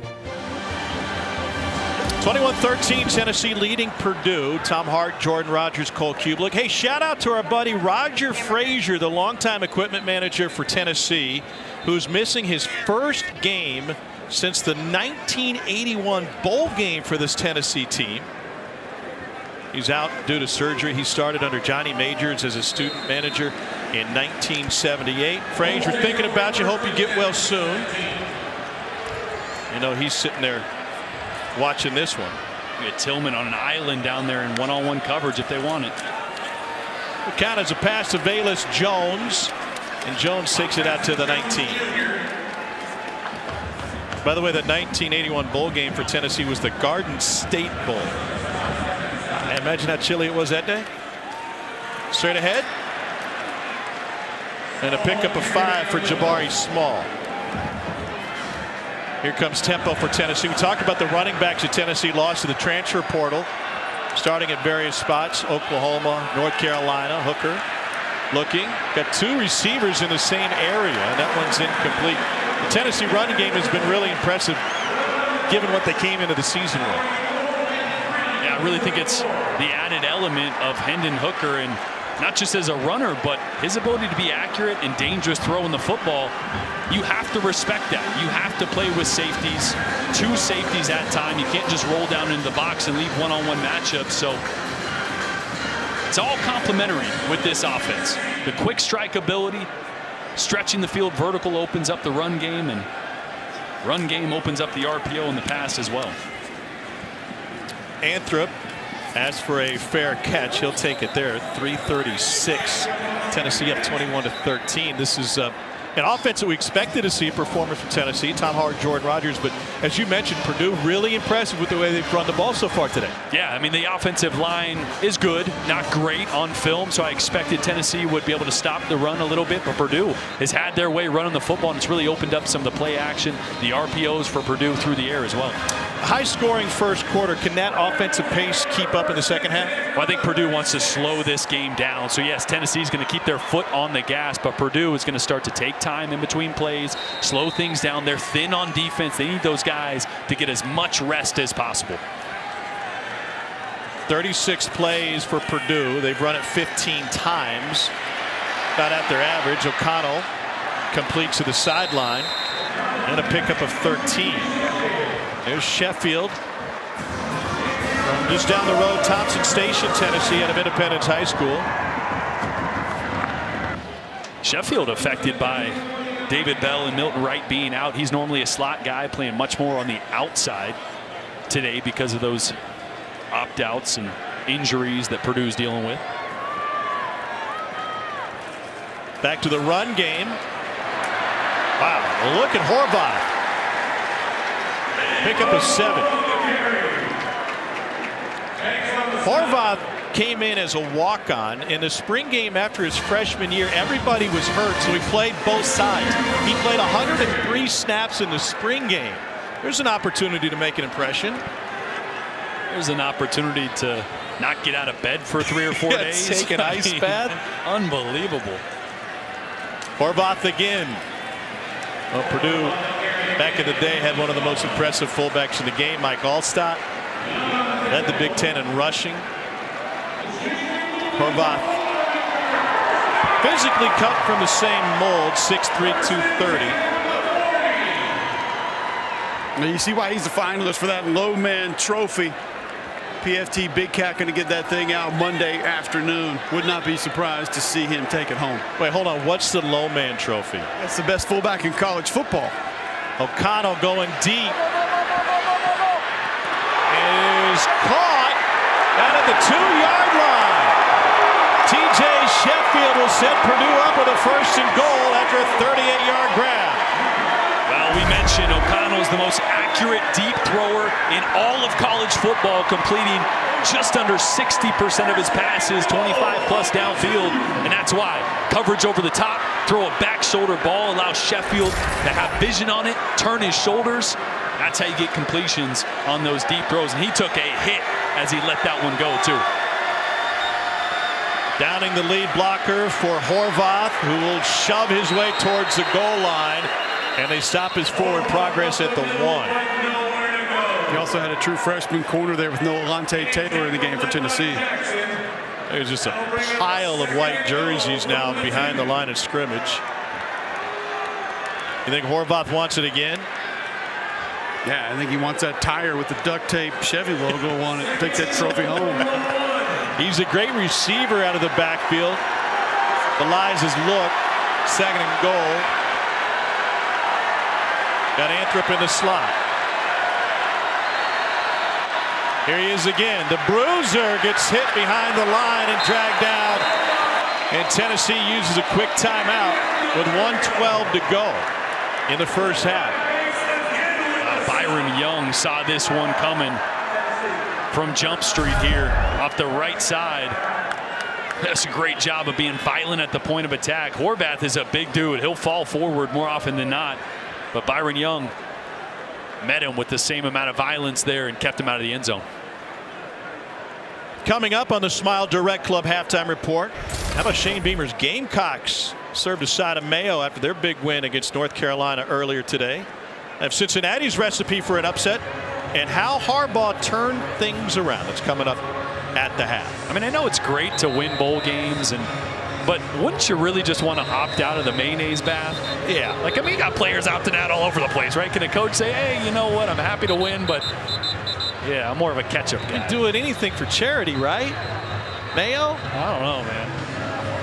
My lunch might come up in that case. It could. It'd be better than Golic dunking Oreos in mayonnaise. I would agree with that. That's nasty.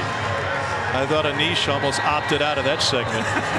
3rd and goal. Where does Purdue go here again with Horvath in the backfield? I feel like this situation where you get O'Connell out on the move just a little bit, move the pocket slightly, and your best guy in one-on-one man coverage is Jackson Anthrop. He's going to be in the slot to the left.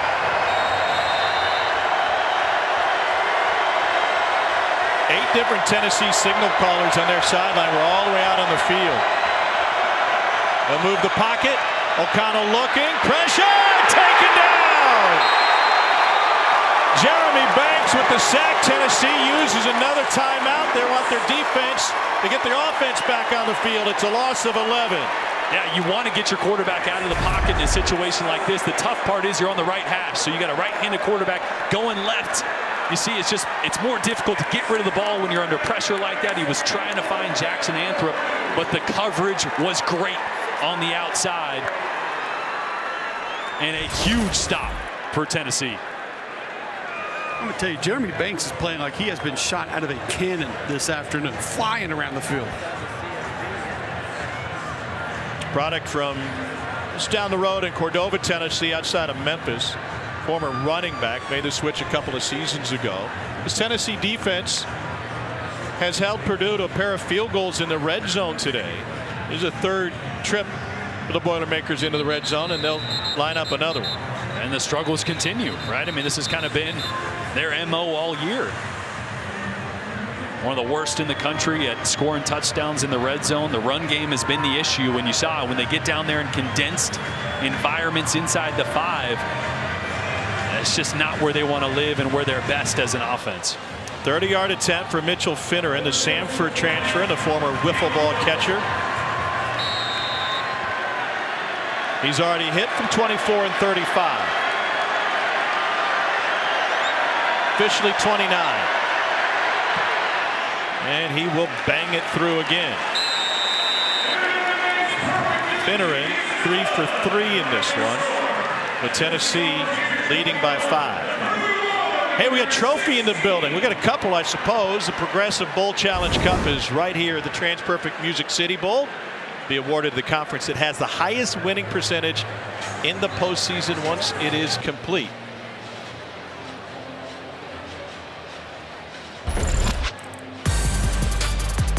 But the American off to a 3-0 start with one bowl game remaining. Big Ten 2-0, still 8 remaining. Busy day for the Big Ten tomorrow. I just want to see him get played. Yeah. Is that asking for much? In today's landscape, yeah. It's interesting. There are a lot of rumors swirling around the Purdue program yesterday. They got their COVID test back, and they did have a couple of guys missing in this one, including Branson Dean, out for health and safety protocols. I never got the feeling, we didn't ask Brom this specifically, but they just never got the feeling that Purdue was the type of program that was going to say, no, we'll wave the white flag and just go home. Certainly thin in the secondary. This is a big return for Tennessee after a couple of timeouts used defensively. Volunteers have 57 seconds left in the half. It was Freehill, the kicker, in on the tackle. 57 seconds and a timeout. Purdue started with the football, so Tennessee's got a great opportunity here to double up. They can get some points on the board here before half. One timeout remaining for Josh Heupel's squad here in the half. Their quarterback Hendon Hooker is thrown for 188 and 2 touchdowns. Touchdown passes were long ones. Hooker pressured, slings it out complete to Velus Jones.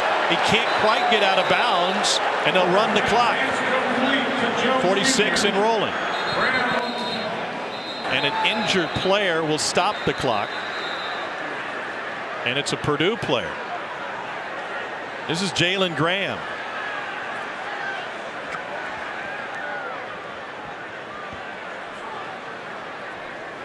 A junior from Detroit out of Cass Tech. And that stops the clock. And an advantage for Tennessee with 44 seconds remaining. It's a big advantage because Graham essentially acts as their nickelback while they're in base defense. Brad Lambert told us we probably won't play nickel today. We don't have the numbers in the back end to be able to do it. But because Graham's on the field, we feel okay being able to operate that way. And part of it is runoff. The game clock will start. Tennessee obviously declined the runoff with the ball. But the problem is, as he mentioned, that Tennessee with its tempo doesn't allow you to sub. So we'd rather have as many regulars out there as possible instead of moving other guys in and out. And now they are forced to go to a true nickel. Chris Jefferson, number 17, out there over the slot. So just 2 linebackers in the game. Which is probably fine in this scenario, right? 44 seconds left. Tennessee's not going to run the football. They're going to try to pick up a few chunks through the air to get into field goal range or strike from deep.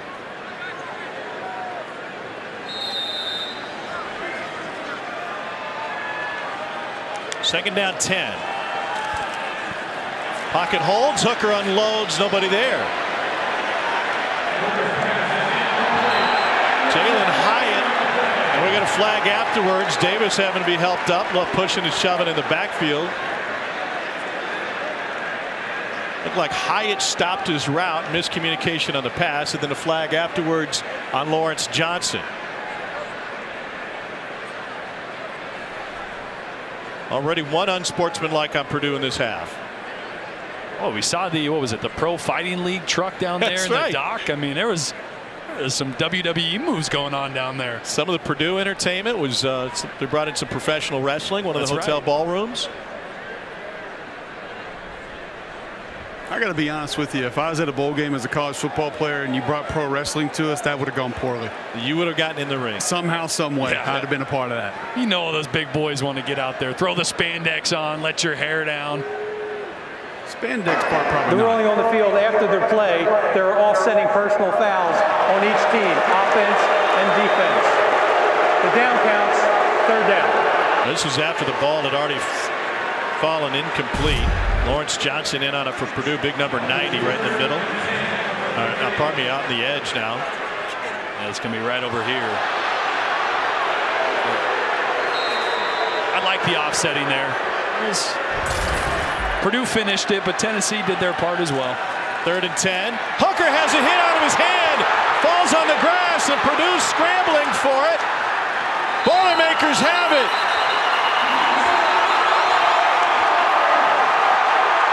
Purdue football with 29 seconds left in the half.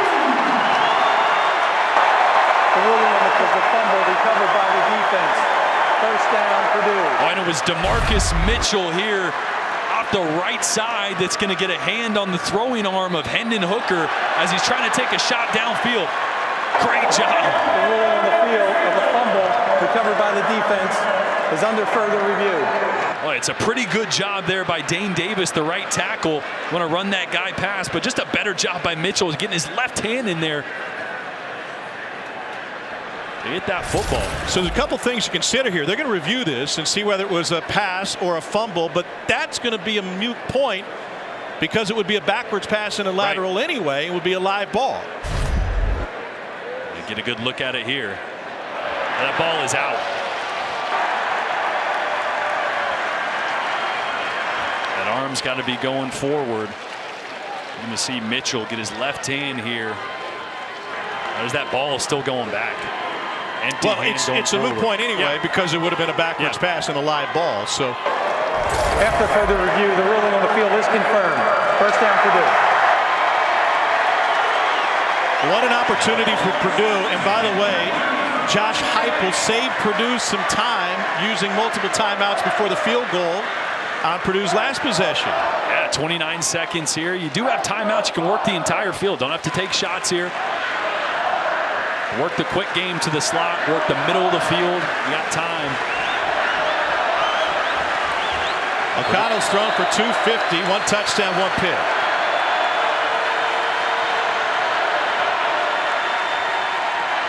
For the slant, caught down to the 2. 26-yard strike. Purdue's got timeouts left. 23 seconds remaining. Oh, and this is such great anticipation by Aiden O'Connell. Purdue, their first timeout of the half. Working his eyes to the right. Timeout. Got Jackson Anthrop underneath.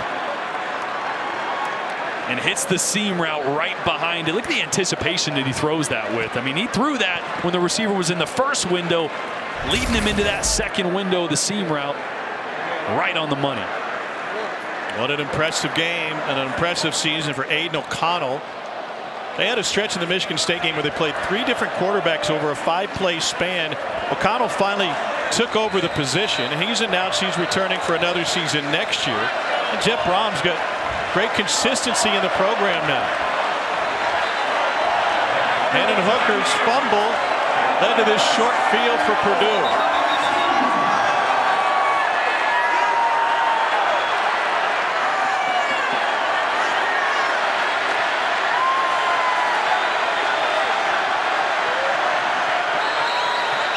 Out of the I formation with Doru.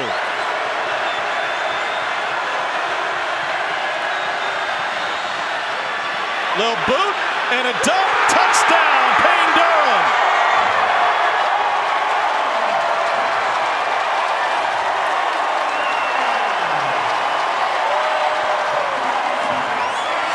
Purdue showed big I formation, multiple tight ends, and Aiden O'Connell said, let's get it going in Nashville. This thing wider than a Music City bachelorette party. Boy, and what a change in momentum, right? Tennessee's got an opportunity to score before half and get it after half. Instead, the turnover, Purdue capitalizes. Now they go into halftime, most likely with the lead. Finneran sneaks it in again. Purdue with the lead, 23-21. It's all about the play action, the play fake. Watch the play fake go this way, and watch all these defenders bite with it. Tight end leaks backside, and there's nobody home.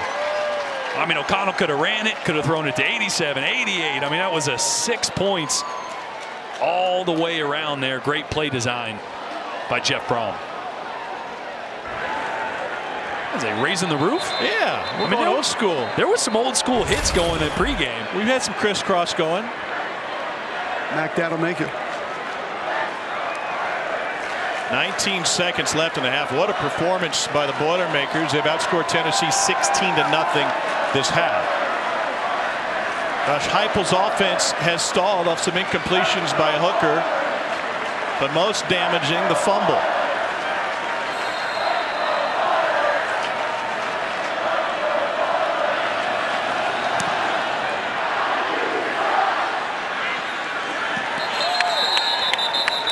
Tennessee has one timeout remaining.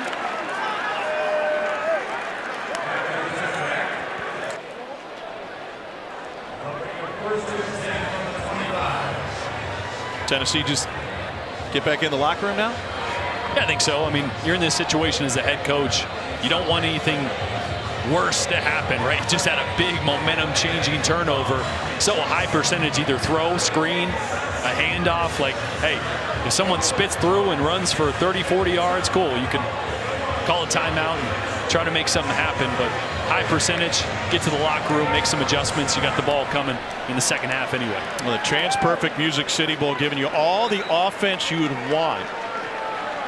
A 44-point first half combined. Tennessee jumped off to a quick start, led 21-7 after the first quarter. Purdue fighting back to take the lead. Some frustrations for Tennessee. After this break, Kevin Nagandi will take it over for the Smile Direct Club halftime report with Joey Galloway and Booger McFarland.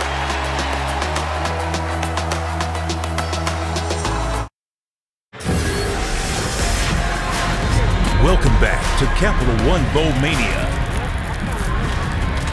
You're watching the TransPerfect Music City Bowl as part of Capital One Bowl Mania.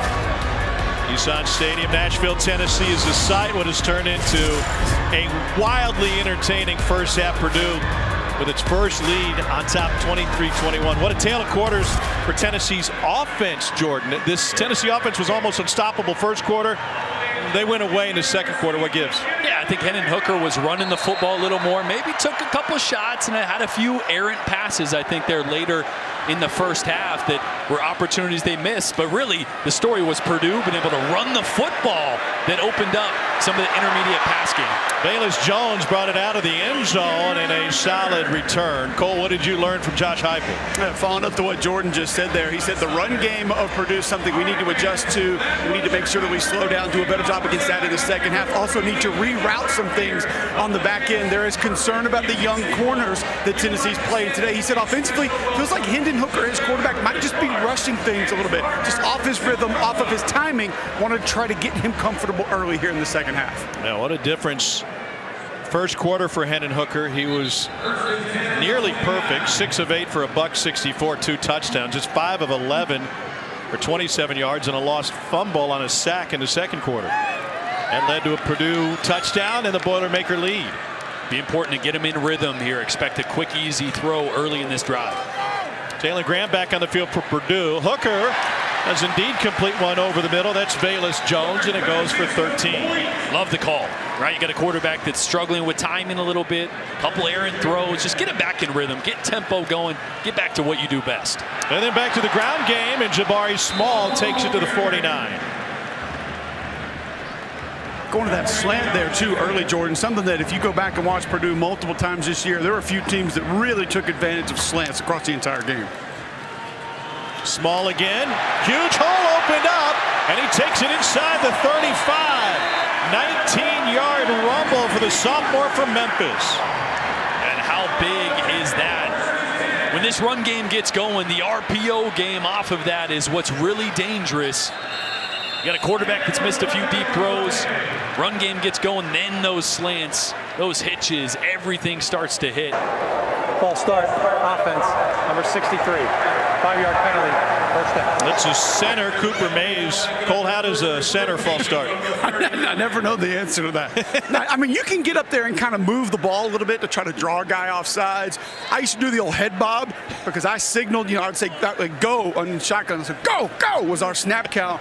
So I would always bob my head a little bit extra, try to draw guys off sides. But I mean, the center snaps the ball. The play's live. Doesn't matter what everybody else does. Cooper, the younger brother of Cade, you saw on the sideline, out with an ankle injury in this one. Hooker with a slant again, and that's incomplete, but a flag on Marvin Grant.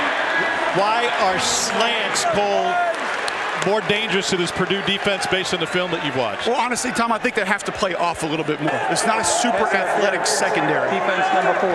Spot foul. First down. And obviously, too, you think about what they were going into this bowl game with Karlaftis at defensive end, one of the best pass rushers in college football. You probably didn't have to press a lot of teams up. You knew you were going to be able to get to the quarterback and have numbers on the back end because you didn't have to dedicate extra defenders to pressure. George Karlaftis, projected first rounder, top 10 pick, opted out of this game to get ready for the NFL draft. Tennessee back to the ground game, and this time it's Jalen Wright. Freshman picks up 3. I'll tell you what, if I'm upstairs for Tennessee, I love the matchup right now with Velus Jones being covered by Jalen Graham in the slot. Jalen Graham out here, that's that Sam linebacker that's playing some nickel. This time he adds to the box. Hooker directing traffic on the run. A pump fake will get him more yardage down to the 20. He wanted Tillman to break. It turns into a 9-yard run. You see the grass stains, the chalk stains. Hooker's done a great job today using his legs to extend plays and pick up first downs. Here's Wright again. And Tennessee marching down the field, an opening drive of the second half.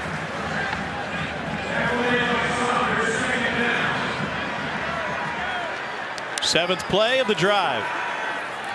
To the perimeter, good blocking on the edge. Tennessee touchdown. 15 yards for Velus Jones and a little shimmy at the end.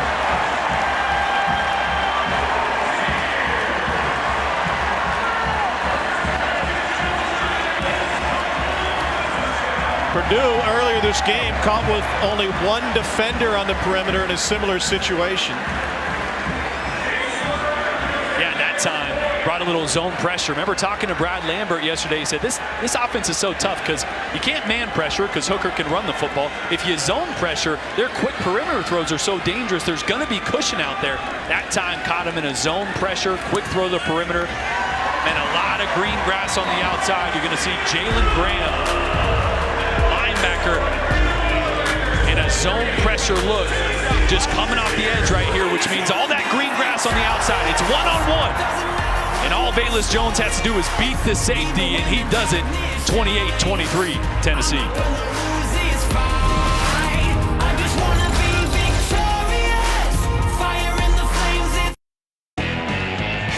Nashville, Tennessee, Music City.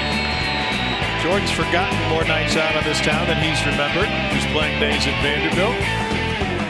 I frequented a few rooftops back in the day. Weren't as many back then, but back in the day, you mean last night? Hey.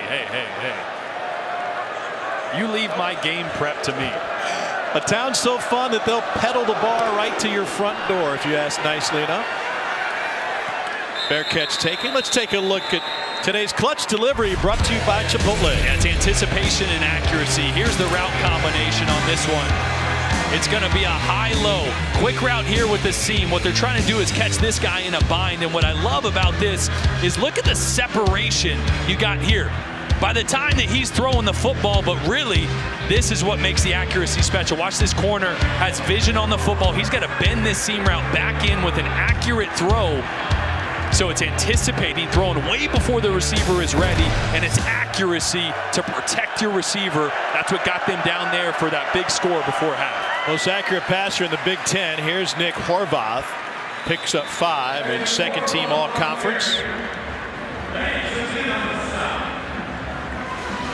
Accuracy tied for the best in Big Ten history since Northwestern's Dan Purse in 2010. And it hasn't been dinking and dunking today. No. 278 yards on 14 completions for Aiden O'Connell. Horvath again. Got him by a shoe. Who throws a shoe? Matthew Butler in on the tackle. A few Florida fans would have something to say about that. Third down 3. Boilermakers only 2 of 8 on third down in this one.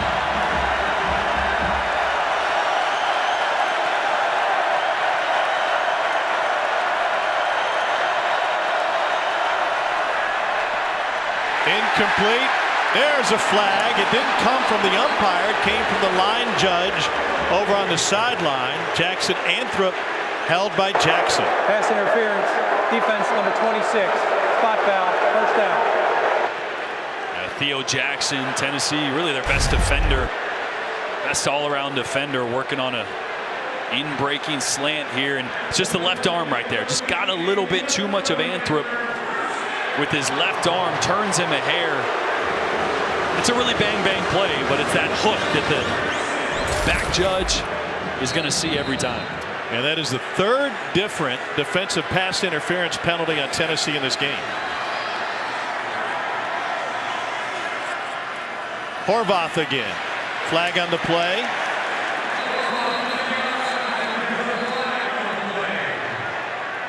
Movement on Purdue. Atlantic Coast Conference crew working this one. Illegal formation offense. 5 players in the backfield. Penalties declined. Second down. 2nd and 10. Cole, you talked to Jeff Brom at the half. He said he wasn't happy with his play calling in the red zone. How do you interpret that?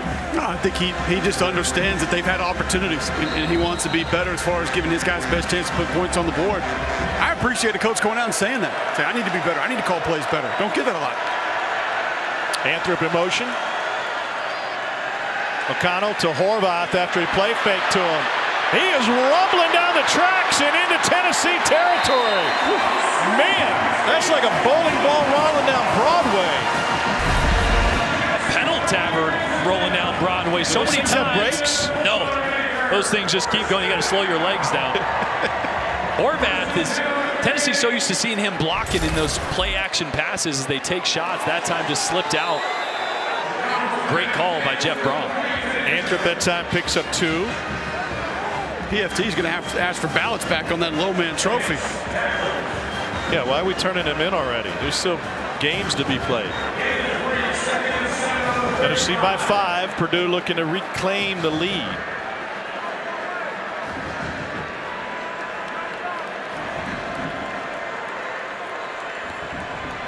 Second and 8.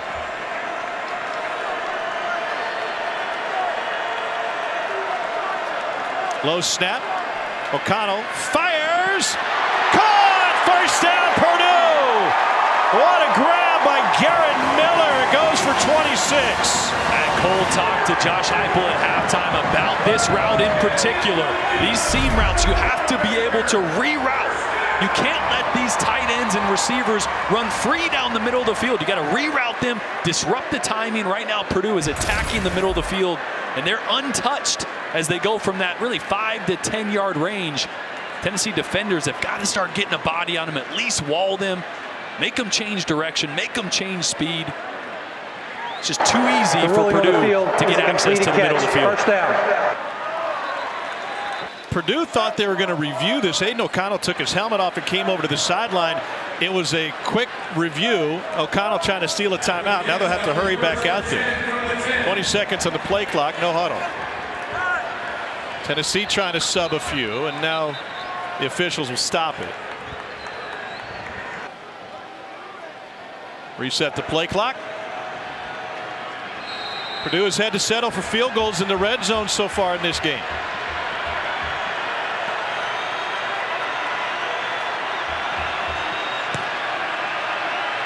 King Doru is the tailback. Doru trying to shake. Picks up a pair. And a flag afterwards back in the end zone. Trayvon Flowers getting into it with Garrett Miller. Looks like Beasley was involved too. Lost his hat.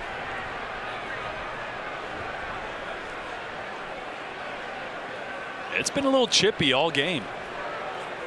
Seen a few personal foul calls on both sides, an offsetting one.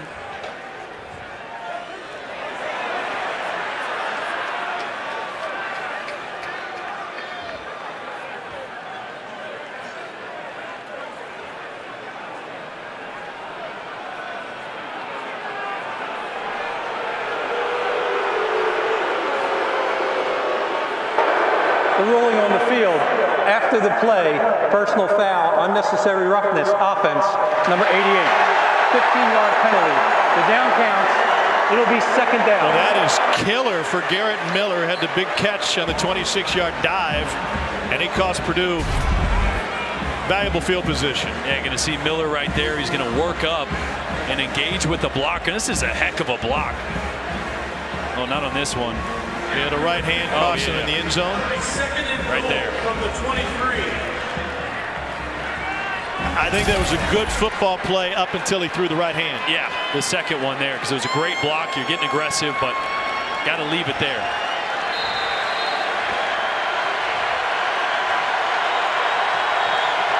Second and goal from the 23. O'Connell gets some of that yardage back. They go down to the 10.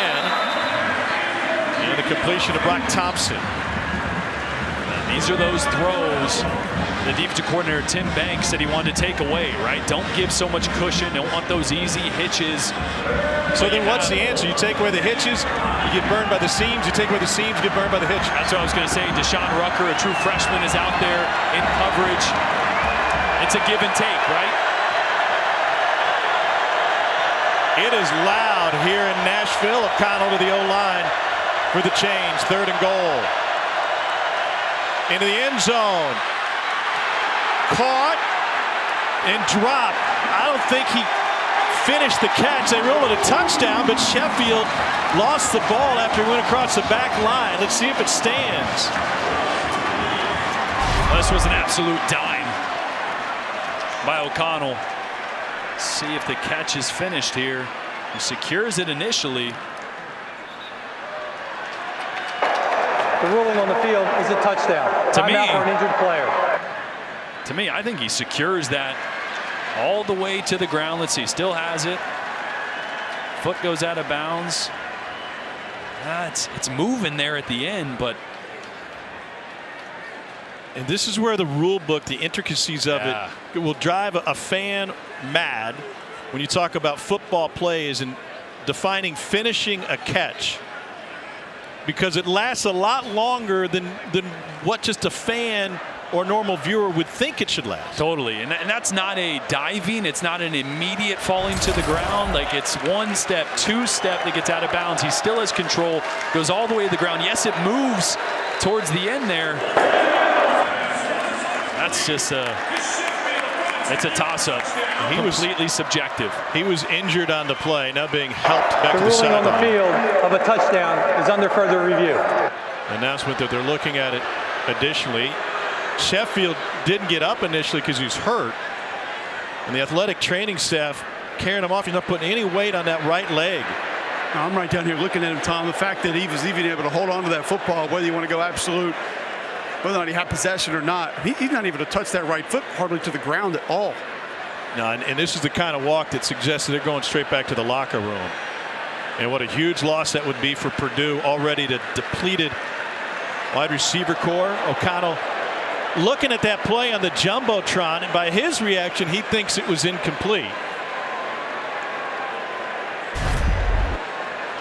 So you got to complete the process, right? The process is going to the ground. There's no question that he has control here. The ball's moving a little bit, but has control. You can readjust. It's right when he rolls to that right shoulder. I think what it's going to come down to is how they define the end of the play. Yeah. After further review, the ruling on the field is confirmed. Touchdown. So Sheffield with his 5th touchdown catch of the season. O'Connell throws another, and Purdue goes back in front. Regardless how that thing finished, what a perfect pass from O'Connell. Absolutely, and that second step being out of bounds, maybe one catch, one step, second step out of bounds. That was the process to the refs, and left the call as is.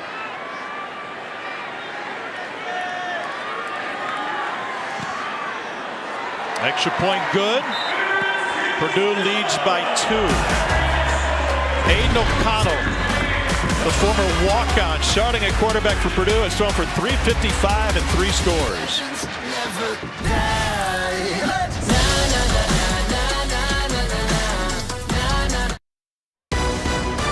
The TransPerfect Music City Bowl is brought to you by TransPerfect, Simplified Global Business, and Nashville Convention and Visitors Corporation. Visit musiccity.com. Tom Hart, Jordan Rogers, Cole Kubelik, our fantastic ESPN crew. What a game we have in Nashville. 30-28, Purdue back in front. Bayless Jones, full head of steam, looking for the sideline. He's got it. A flag will come in on holding. This will all be for naught. And they'll bring this one back inside the 30.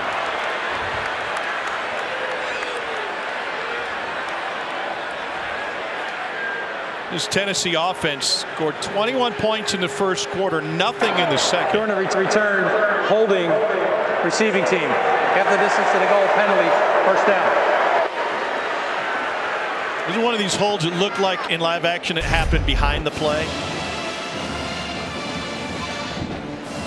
Well, maybe right at it.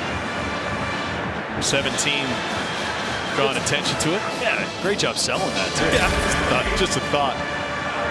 By the way, Hendon Hooker having a great start to this one. 3 passing touchdowns, tied for the 3rd most for a bowl game in Tennessee history. Tyler Bray and Peyton Manning each threw 4.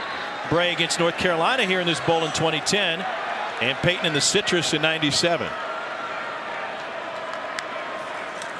That'll count as a pass. A little turn up field for Jalen Hyatt, and he blew out a flip-flop. Hyatt, their speedster, had some daylight here. He's just going to lose his footing. Tom, we were down there earlier on the field, and you notice just with every cleat and cut. Hooker loses the ball. Got pressured again, got spun around, and Tennessee lucky to recover that one. Hooker loses 9 yards, but doesn't lose the football after all. That was a bad snap to begin with. It was between Hooker and Small. And that's really tough, right? The running back coming left to right, that snap going right there. Hooker did a good job of just getting that ball and not making a bad play worse. Volunteers looking at a 3rd and 17.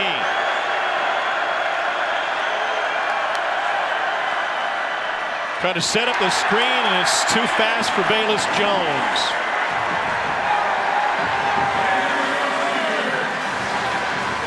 It's a little too much juice. This is one of those jailbreak screens where your receiver is actually going to take a few steps towards the quarterback. It's a short throw. That ball a little high and a little too hard. And so Paxton Brooks punting from his end zone.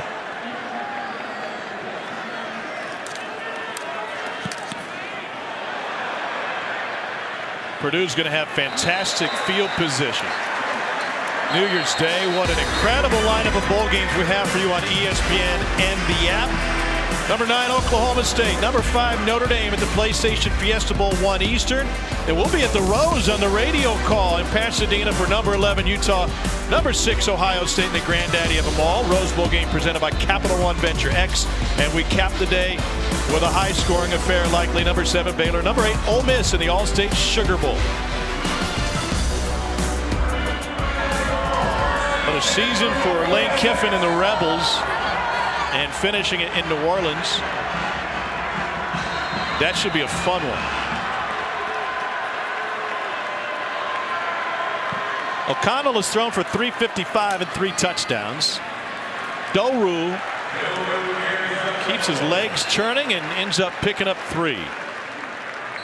Boy, with a healthy receiving core, you think this is an area where you might want to take a shot, especially with how pinpoint accurate O'Connell has been today. The best in the nation coming into this on those type of throws, but kind of a patchwork receiver core he's working with right now. Let's see how much they trust him. O'Connell looking for one. That was Anthrop. Cole, this is especially after that injury to TJ Sheffield, this receiving corps took another hit. Hated to see that. Milton Wright, second leading receiver ineligible for this bowl game. Everybody knew about David Bell, who opted out. Was going to go ahead and prepare for the NFL draft. had a magnificent season with 93 catches for 1,286 yards. But this team also lost Abdur-Rahman Yassin earlier in the season and Mershawn Rice earlier in the season.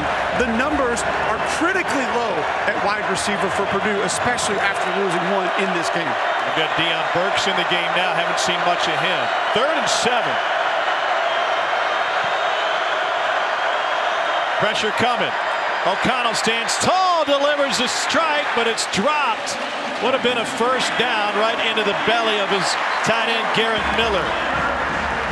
Great coverage, great physical coverage by Jeremy Banks. What you got to do against a big body tight end in Payne Durham. Excuse me, that was Garrett Miller at tight end. You got to be physical with these guys at the point of contact.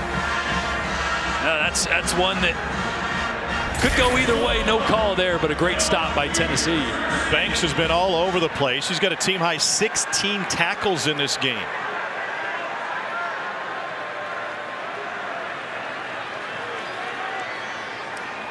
Jack Ansel trying to kill this one inside the 10. Fair catch taken inside the 5. It'll be a long field for Hendon Hooker. Suddenly inconsistent with Tennessee down by 2.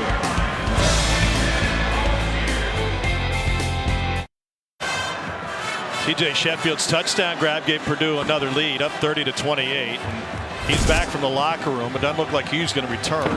No shoe on that right foot after the ankle injury.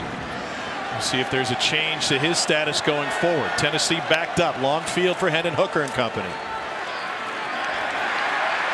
Jalen Wright, no gain. Cedric Tillman was an impact player early on. Touchdown catches of 41 and 60. And not a reception since the beginning of the second quarter.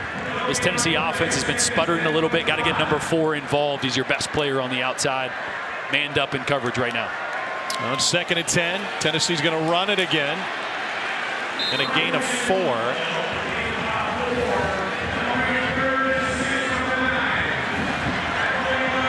This is a light Purdue defense given the personnel issues, especially on the back end. They're actually going to get big here.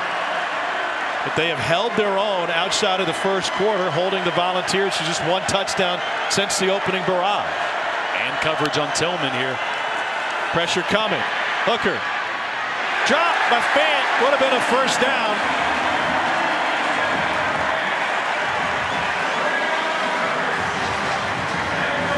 A tough catch for Fant. Just on a little hook route here. Hooker wanted to work Tillman at first, comes back to Fant on his second read. And Graham, outside linebacker, playing that nickel hybrid spot today. Jalen Graham with a great job breaking that one up. That grass, that jersey, more and more grass on it for Hendon Hooker. Yeah, that tells the story for Tennessee. Good looking punt from Paxton Brooks. Anthrop races out of bounds after that 43-yard punt for 2 on the return. Aiden O'Connell, believed to be the first non-scholarship starter at quarterback in Purdue football history, has looked magnificent in this game and in the second half of the season. Yeah, he's looked anything but a walk-on. Former 8th on the depth chart, 4th on the depth chart to start the season. He's been laser accurate. He's been lighting up this Tennessee defense for 2.5 quarters so far. 3:55. We got a lot of ball game left. We do. 2017 a walk-on. 2018 didn't play. 2019 moved from 4th on the depth chart to taking 3 starts due to injuries and attrition, and he delivers one up the sideline and caught for a first down by Colin Sullivan. First catch of the season for the freshman out of Round Rock, Texas. Woo. That might have been good in the NFL. I think he got both down. We're going to take another look at this. Oh, yeah. It was, you got the feet. Pass. The previous play is under further review.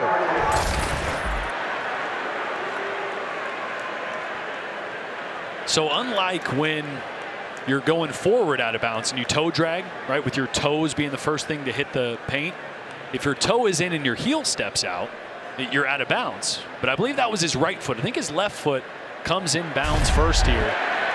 As we watch this, watch his left foot. Left foot down, that right foot, the toe gets down, heel gets out, but it doesn't matter at that point.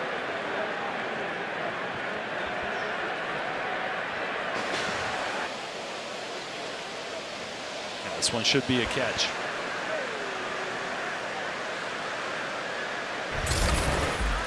Well, if it stands as a catch, what a grab. The first career catch for Colin Sullivan, whose dad is Brigadier General Ronald Sullivan, U.S. Army, Chief Judge of the U.S. Army Court of Criminal Appeals. So fitting that this one would be reviewed and appealed. And that ball comes out late, but not falling to the ground, right? So it's a little different scenario than what we reviewed in the end zone, where we have to complete the act of a catch. He steps out of bounds with 1 foot. He's upright. Plays dead. Plays when dead. The foot comes down. Yep. No, the foot comes down out of bounds. Purdue up 30-28. Aiden O'Connell 20 of 32.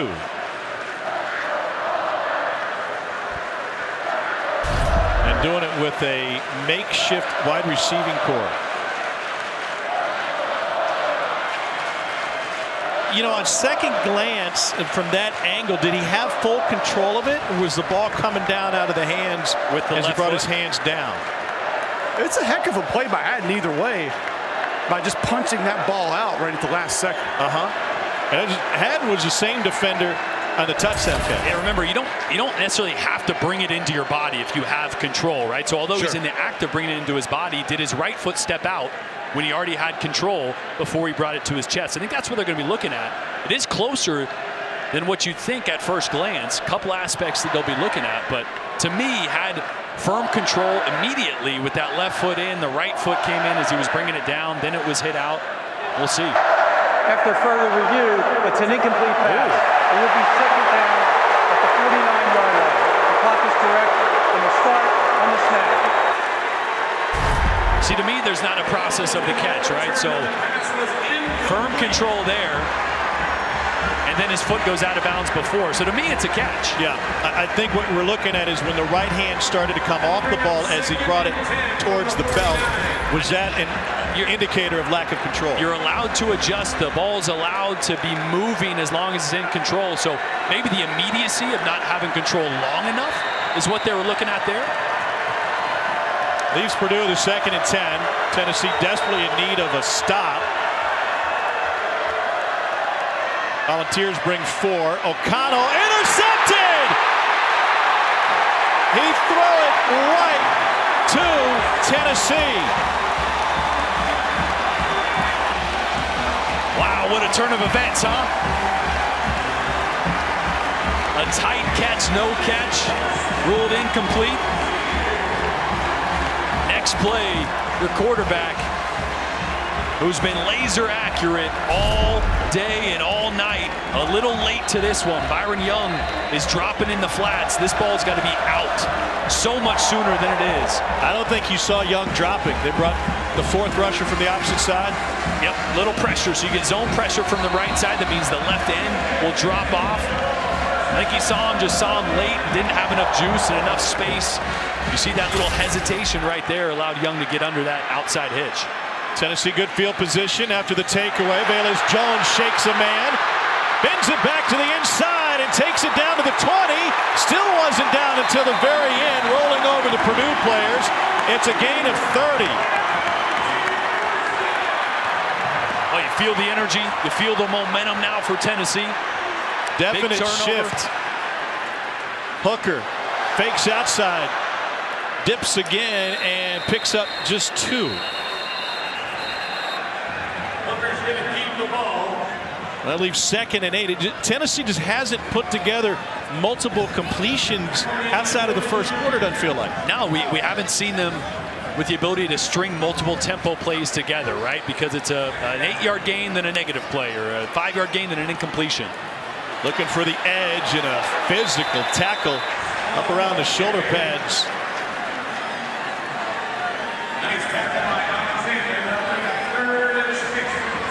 Purdue with a late sub.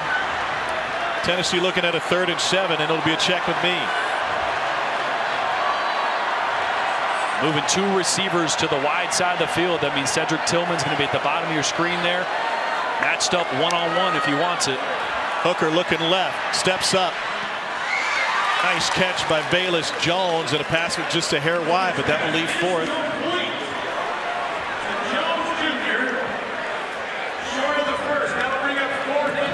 Tennessee down two. Will take the field goal. Plus, there's still a lot of time left in this game. We saw scoring can come in bunches. So Chase McGrath, who's 11 of 14 on the season,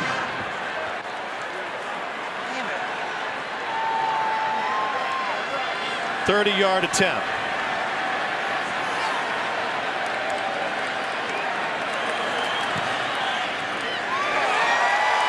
And he punches it through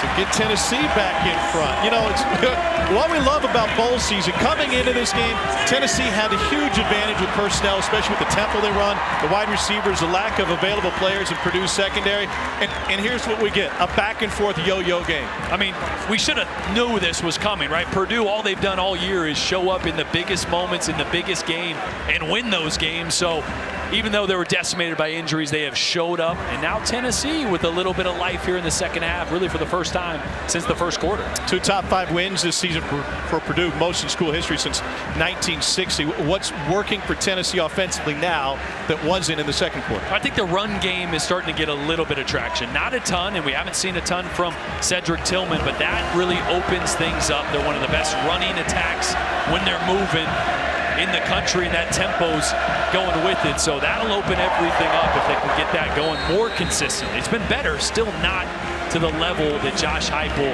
is used to seeing.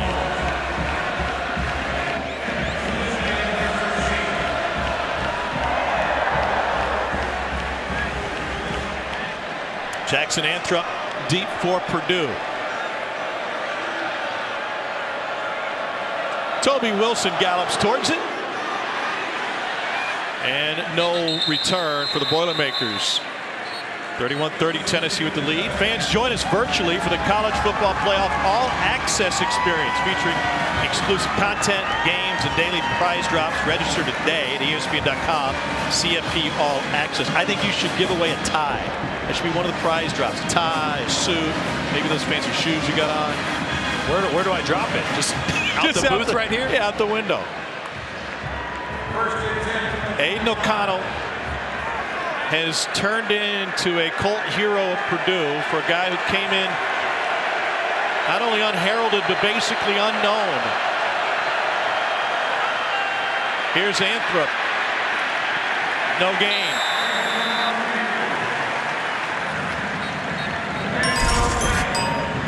Another tackle for Jeremy Banks. Banks has been all over the place. He's set a new career high in tackles with 17.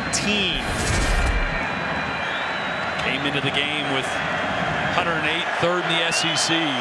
He's just got a nose for the ball. Great reactions, great ability to read and react. Started his career as a running back at Tennessee. O'Connell, flag on the play.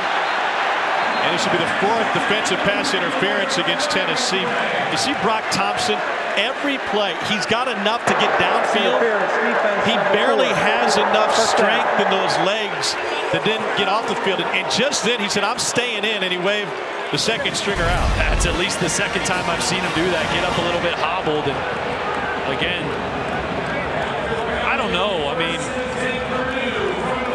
I guess ties up the left arm a little bit right there.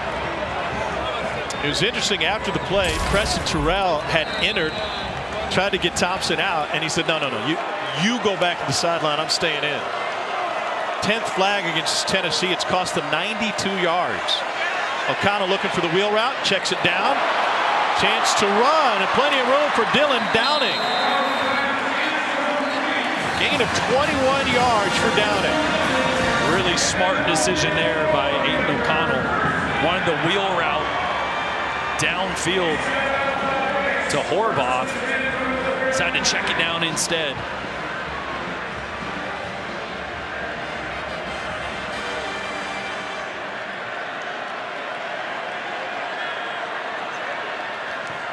The play action, looking for Horvath again.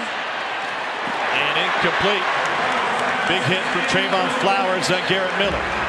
I tell you what, they like something there with that wheel route. It's the same exact concept, done a little different. This time the check down was a tight end coming from the backside, but still a wheel route on the front side, or front side of the passing concept, I should say, at least for Horvath.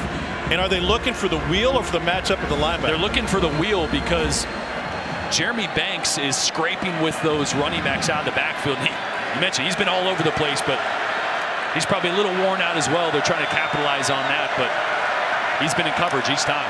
He drops here. O'Connell steps up, throws on the run, intercepted again. Nobody there but Trayvon Flowers. Third interception for Tennessee tonight.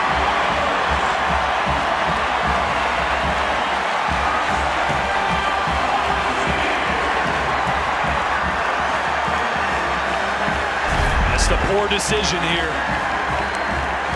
Quarterbacks are always told, don't make a bad play worse. It's going to be under pressure, step up in the pocket, find your check down, or just tuck it and get as much as you can. Tries to hit a crossing route really late right here, but pressure in his face causes that ball to sail and right into the arms of Flowers.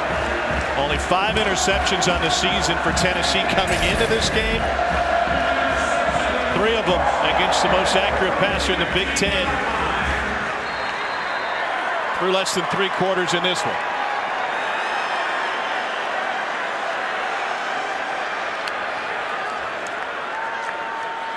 Here's Jabari Small, picks up a yard.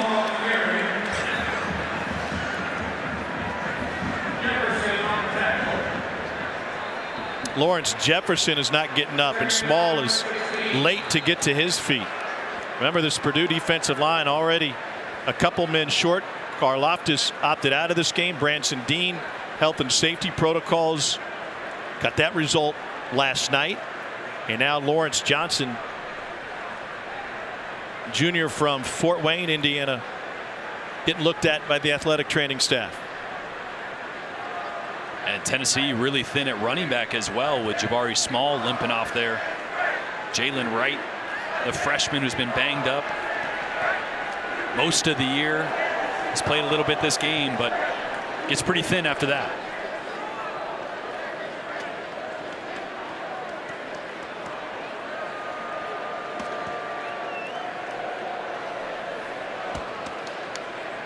It's been an up and down game for Hendon Hooker.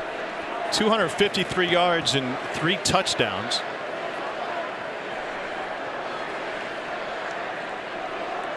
But after a quick start to this game, Hooker, a little inconsistent. The velocity is still there, but a lot of his passes have just been simply off target. Yeah, a little high, maybe not spinning it quite as tight. I mean, as he's used to, which affects the accuracy as well. I tell you what, he's ran the football physically tonight. And I've pointed out a few times that the chalk, the grass stains on his jersey. I tell you what, my junior year in college, I ran a ton.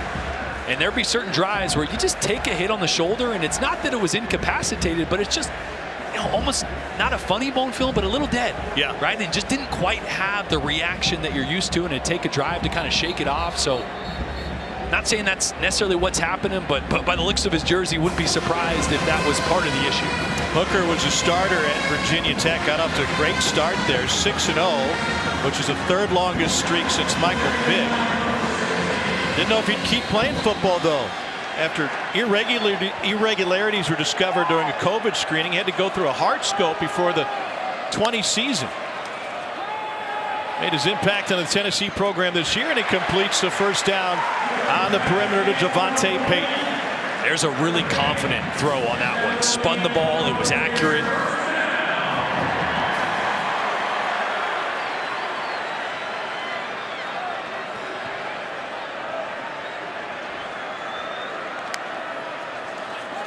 Hooker, time running out, he'll take off himself, and he picks up 5. Little stutter step before he got brought down by Jalen Alexander.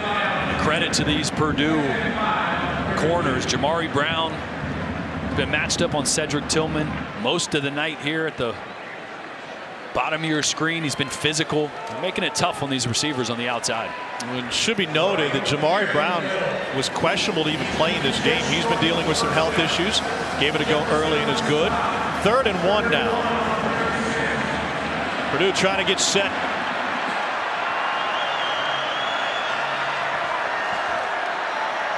And Hooker will slow him down.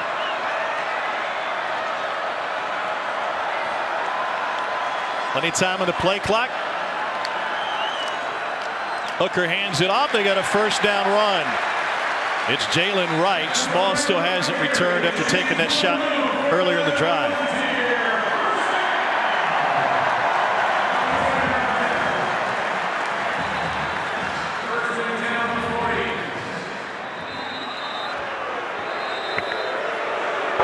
Timeout for a defensive injury. One of the Purdue players taking a knee. It's DeMarcus Mitchell.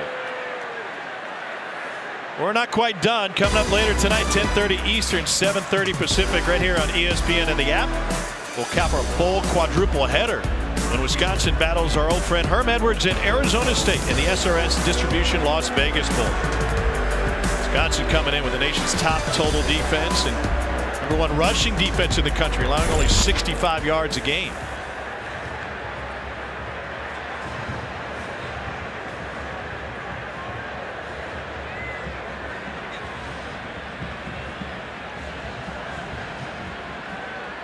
Mitchell exits. 33 seconds left in the quarter. A lot of times after a timeout, injury timeout or not, those receivers on the outside have had a chance to catch their breath in a tempo offense. A lot of times that's when you'll see them take a shot downfield. Fresh legs, see if you can get by somebody downfield. Hooker. Footing is really bad. You could see he tried to turn on the Jets as he cut upfield and he wasn't sure of it. Turns into a 7-yard gain. Yeah, especially in the middle of the field there. That's where this turf gets most precarious. It's just tough to cut. It's Grass damp. is coming up, yeah. We head to the 4th quarter. The Trans-Perfect Music City Bowl is a thriller. Tennessee 31, Purdue 30. Back to Nashville after this.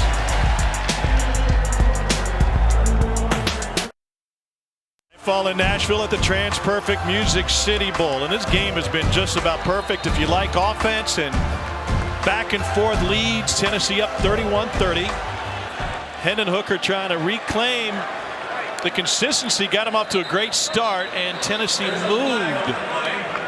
Another false start on the Volunteers. It came from the receiver in the slot. Offense, #2. 5-yard penalty.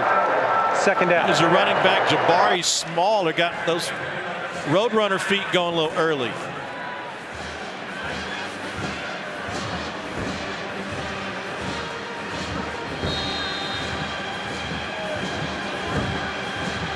How's it change the play calling in the 2nd down? Well, that play right there, they're actually going to dial up a little quarterback draw. So again, 2nd down, I still feel like you can hand the ball, run it if you need to. Hooker dances, looking for deep man, and ends up spinning his way for a gain of 7.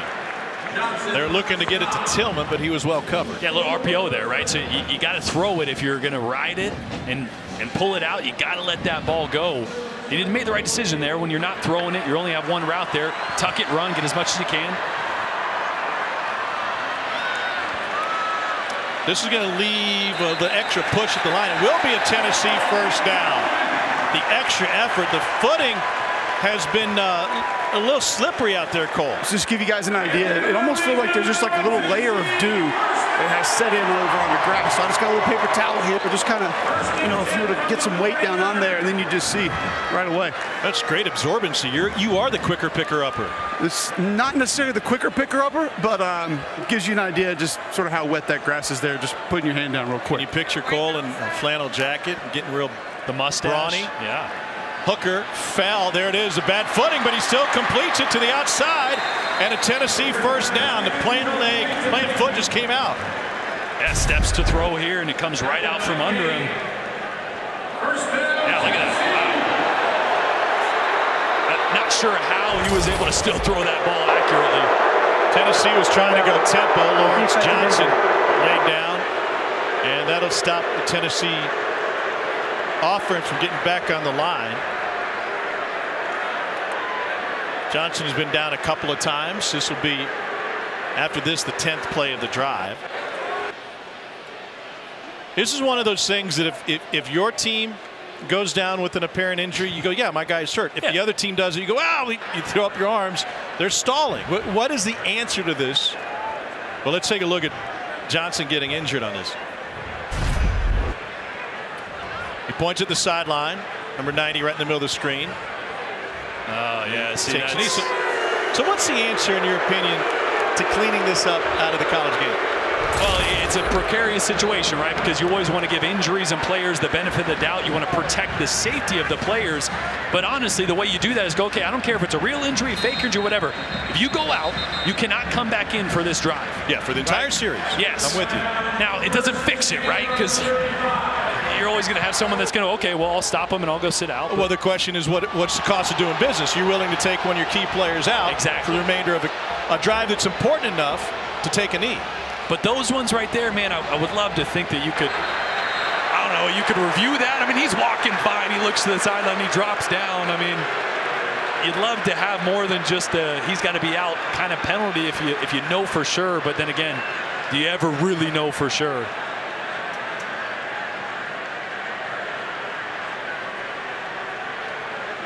ACC officiating crew. And Brom getting an explanation. Jerry Magallanes is the white hat. The ruling of a completed catch is under further review.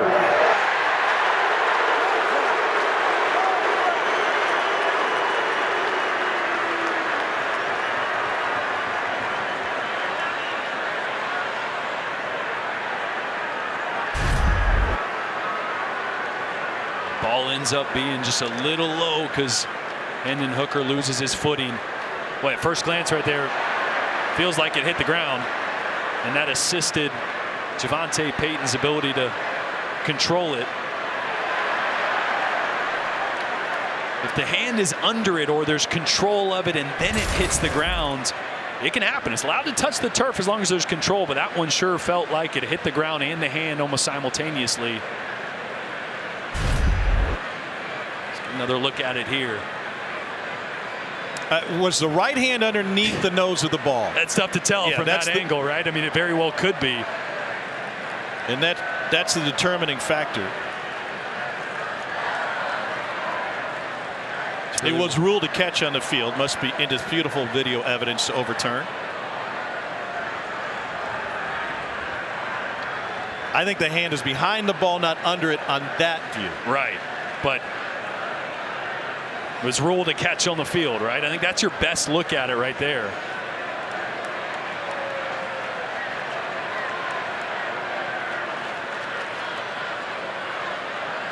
I mean, to me, it looked like the ground helped him. But again, can you say that without a shadow of a doubt that his hand wasn't quite under it? And what you're talking about is if the fingers were under it, that little bounce up came from the fingers. Hand. Yeah, the fingers, not the ground.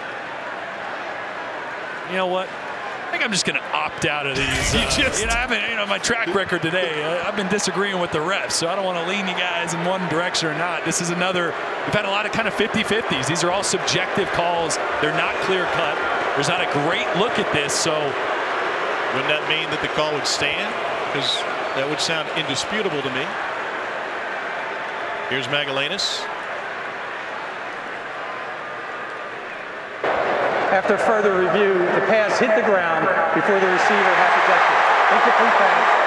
So that'll cost Tennessee yardage, and they'll move it back to the 49. And right, that was our first reaction, that it looked like it hit the ground here, and then you start dissecting everything you can. And when you go down that path and you're trying to split hairs, and was the finger under, was it probably means that you're trying to make it a catch, and it's really not. So I guess our gut was right on that one.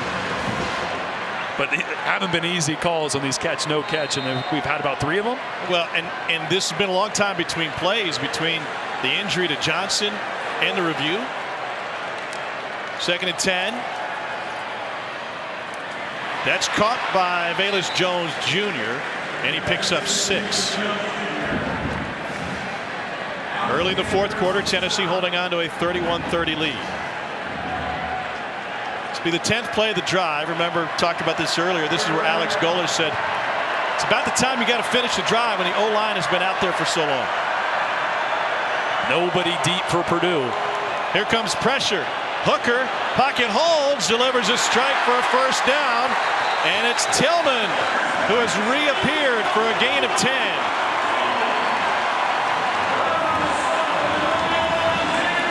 That's good to see. Their best player has been pretty quiet since the beginning of the 2nd quarter, getting him back involved. Hooker looking right, dancing left, and he kind of falls forward for 2. The Tennessee runs at such a tempo that Hooker will often only look to one side of the field, and the advantage of that is that the receivers on the opposite side won't run routes at all. Trying to save their legs, issue for Purdue again.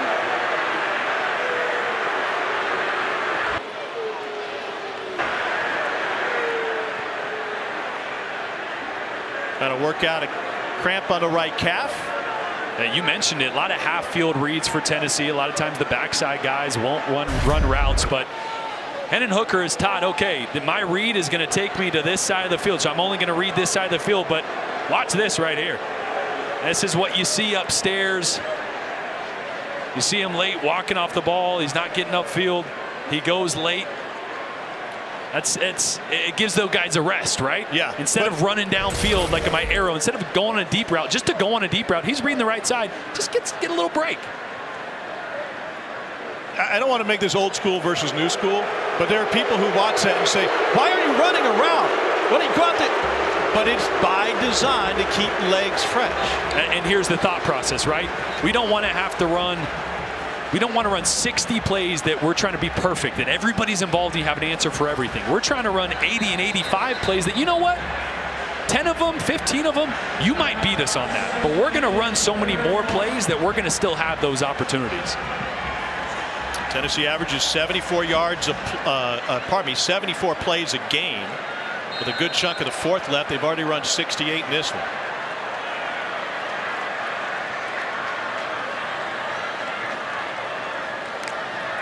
Second and 8. They'll run it with Jabari Small. Cole, how do you think the field conditions impact play calling at this point? I think it affects play calling greatly. I think if you have receivers that are usually going to have like a double move, you might want to call that right now. Anything that's going to call for east-west change of direction, I would almost remove that right now. Pressure coming again and complete to Velus Jones, but he's just short. That'll leave 4th and 1. What do you do here, Tennessee? They're going to keep the offense on the field. Yep. Yeah, keep the tempo, get the element of surprise. Purdue is not lined up. Snap it as quick as possible. Field goal would give them a 4-point advantage. Instead, they'll run it, needing 1. Hooker, stop short! Huge stop for Purdue, and they get the ball back.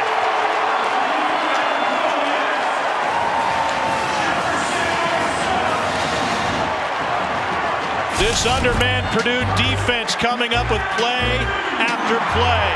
Boilermakers stop them on 4th and get the ball back.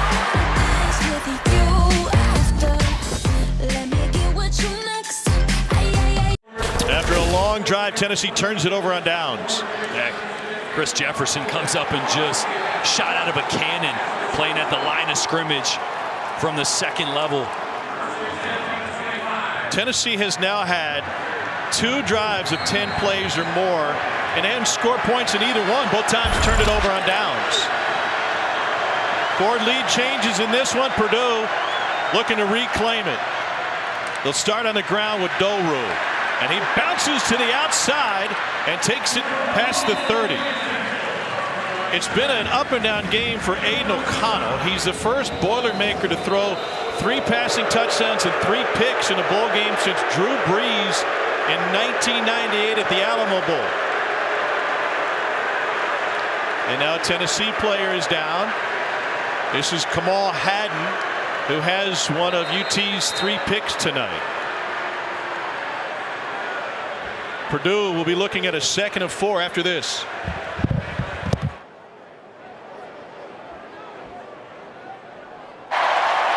Kamal Haddon leaving the game and going back to the sideline, gingerly holding that left arm and into the injury tent. 2nd and 4 for Aiden O'Connell at Purdue. 463 yards of offense. He's thrown for 376. A reverse action on the end around, trying to get upfield, and not much going. Deion Burks. It's great discipline backside. Those Tennessee linebackers and D-line, you see them working back across the face. Saw it coming the whole way. Byron Young finishing it off.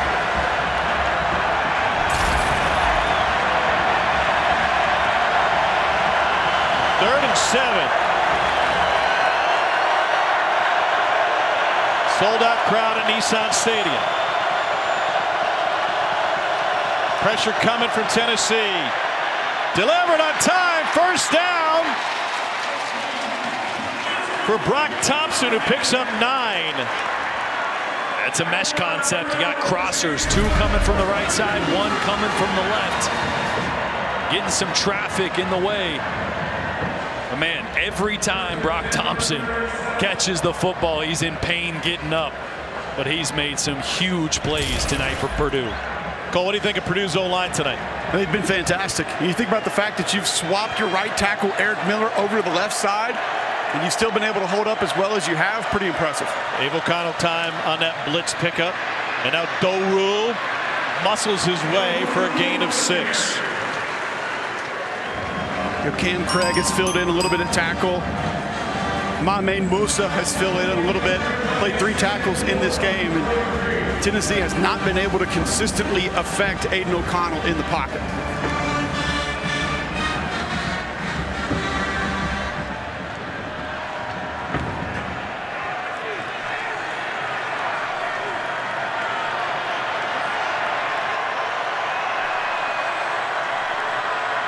Pressure from the edge.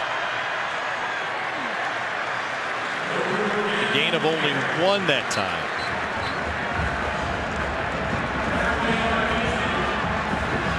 And now Tennessee will have Caleb Tremblay go down. USC transfer out of Napa, California. We talked about this earlier in the season. This looks more like a knee issue, but a lot of folks on chilly nights say, well, how is cramping an issue? But you've talked about it as a player, but sometimes you don't hydrate properly on a cool, overcast day. Yeah, on a hot day, it's easy to realize I'm thirsty. I need to hydrate. I know it's going to be hot. When it's cooler, yeah, as a 18, 19, 20-year-old college kid, you're just hanging out, getting ready for the game. You're not necessarily, it's not in the front of your mind to keep hydrating. So yeah, it happens more than you think. The cramping on a cool day, even sometimes more than on a hot day.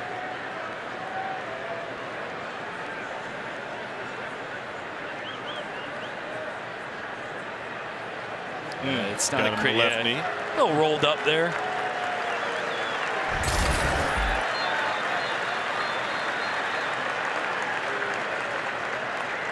Athletic trainers have been kept busy in this one tonight.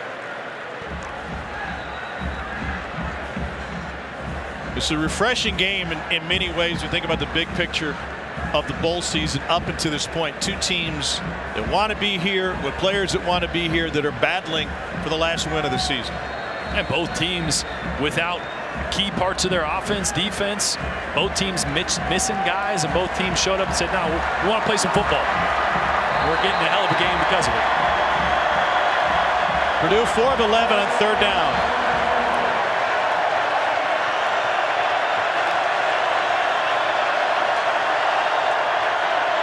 Tennessee dials up the pressure. They drop off. Almost picked. It was right off the hands of Jeremy Banks. Dude has earned his scholarship in this one. Almost an identical situation. Banks going to show blitz. He's going to drop back into the passing lane. Remember the interception O'Connell threw to Young, to Byron Young. When they brought pressure, he dropped off. Sometimes it's tough as a quarterback. Those linebackers are in the box. Sometimes you just forget about him for a second. And Banks almost with a huge play, but either way, a big stop on third down. Banks 18 tackles, a sack, 2 passes broken up. Purdue will punt it near midfield with 9:11 to go. No return for Tennessee. The Boilermakers now need their defense to come up with a big stop. Tennessee will be backed up inside the 10. How great is this one? Coming down to the wire in front of a full house. It's a Music City Bowl attendance record, 69,489.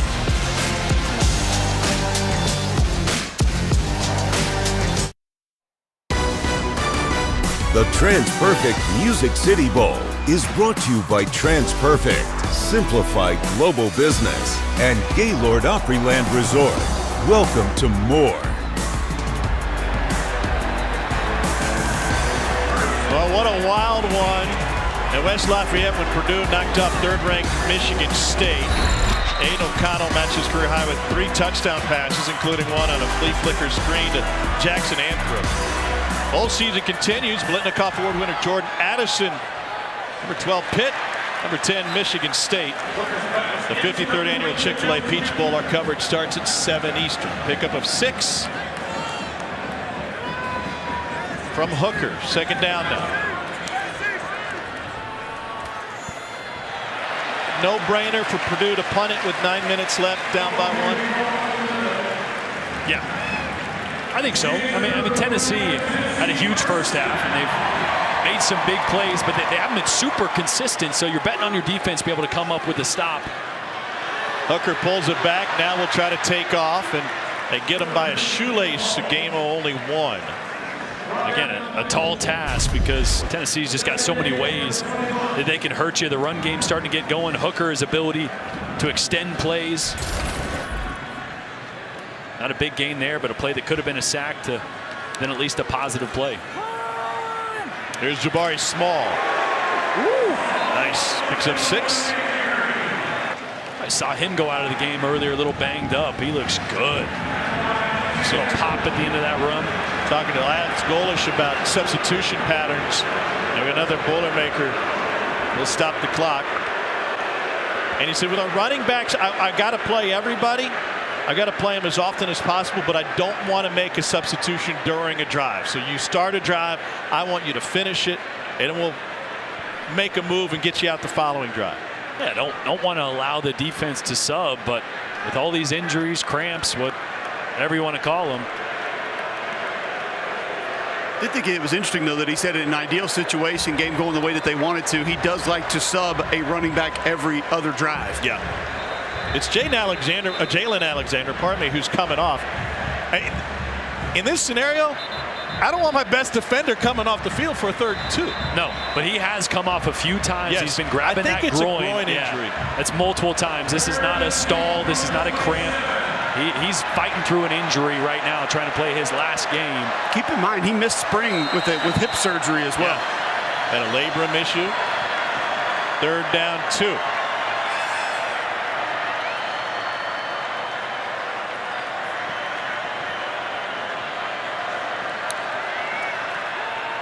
Straight ahead. And a first down run by Small. Right into Kieran Douglas, Purdue's middle linebacker. 7:20 and rolling. Straight ahead, Small again. And another Tennessee first down and a gain of 13. Back-to-back plays. You've seen the insert from tight end 88, Princeton Fant. Excellent job just being physical at the point of attack as they run it again. Same play, going tempo there, 88 leading the way inside. Why is it an advantage to bring a guy like Fant in there? Well, first off, he's multiple. I mean, you see physicality that he can offer in between the tackles, and we saw play action earlier for Tennessee where they ran that insert, and then he just slips in behind the second level of the defense.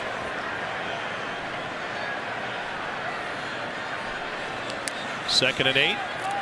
Ball got loose in the mesh. Hooker recovers, wants to throw, instead will scramble, and he gets popped before he could get back to the line of scrimmage. Tennessee wants to stay tempo, even though that was a disaster of a play. Yeah, ball fake a little high. The left elbow there of Jalen Wright hits that ball out of Hendon Hooker's hand. Sometimes on those play actions, as a quarterback, you're trying to look downfield, right? Where am I throwing? Who am I looking at? That ball's still got to be in the gut a little bit lower, or that running back's liable to hit it like he just did. Boilermaker, who was in on the tackle, being tended to now. 3rd and 9. I thought it was interesting after that play that all of the signal callers on Tennessee's sideline, the GAs, the offensive GAs, were hollering and yelling and motioning back to the line, let's go, go, go. There's so much strategy involved in that, Tom. And in talking to Glenn Ellerby, the offensive line coach, before the game, he said, you know, deep passes, we always, as offensive linemen, you want to track the ball, track the passes. But if it's outside the numbers, we teach them to track down the hash, because obviously that's where the ball is going to be spotted. Sometimes certain screen plays that Tennessee runs, they'll teach their offensive linemen not to come out as much as traditionally you would. They want them to get north and south just because they're going to be closer to where the ball may be respotted. All of that has to do with speed, tempo, getting realigned, and it goes against a lot of traditional football. It really does. Josh Heupel, originally traditional football player, old school, dad, high school and college coach, so old school and so dedicated to football. He gave his kindergarten teacher a Christmas gift. He gave her a Minnesota Vikings helmet. She had enough apples. 3rd down 9.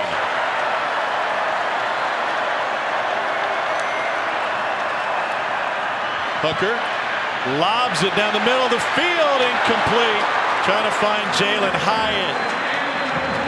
And that'll bring on the punt team for Tennessee with 6:08 left. Pressure in and around Hendon Hooker here. He's got Jalen Hyatt wide open downfield. Hey, you can tell, I don't know if elbow got hit. That ball came out funky, and what, boy, surely could have been a touchdown if that's an accurate throw. Paxton Brooks gets it away clean, and it takes a Tennessee hop, and we'll be down at the 10 before we get much farther downfield. 46-yard punt. 6 minutes remaining in the TransPerfect Music City Bowl.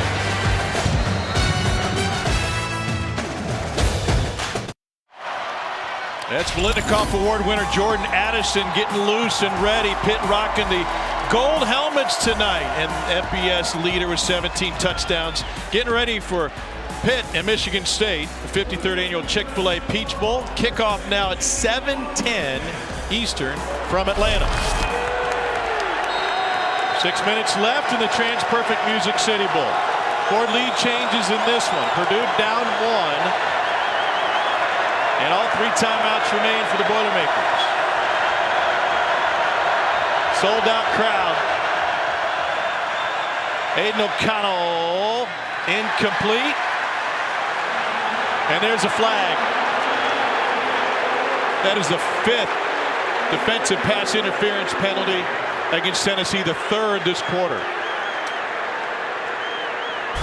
That's Theo Jackson working on the outside. Pardon me, that's the 3rd on Burrell.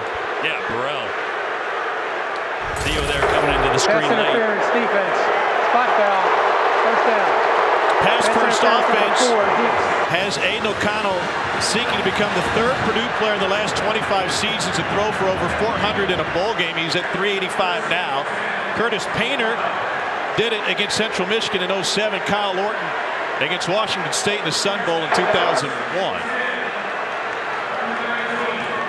And look, it's been a physical night on the outside for these Tennessee DBs, but that's what Tim Banks asked them to do. He said, I want to be physical at the point of attack. I want to take away those dink and dunks. You're going to get a few calls like that when you play physical. Down the sideline again, and flagged again. That's exactly what you're talking about. Defense, number 4. First down.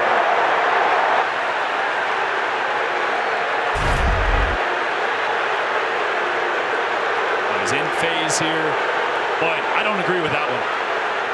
I mean, there's as much contact initiated by the receiver there. Burrell is trying to turn and find the ball. I think that's just a physical play on the outside. I think that should be a no call in my opinion there. I think Josh Heupel knew it. He was going at the official while the ball was still in the air. He saw it happen. It's a 4th PI on Burrell in this game, the 6th on Tennessee. They do have 3 interceptions. O'Connell to the outside and a slip on this wet track. Colin O'Sullivan. Ball came out after he was down. The ruling on the field, completed catch. The receiver was down. Second down.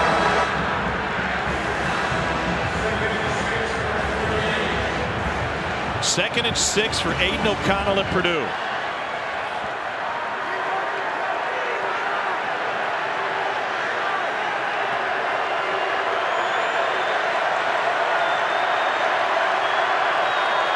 Play action, pressure coming. O'Connell spikes it at the feet of Holbaugh. Scooped up by Tennessee. Did it hit somebody's foot?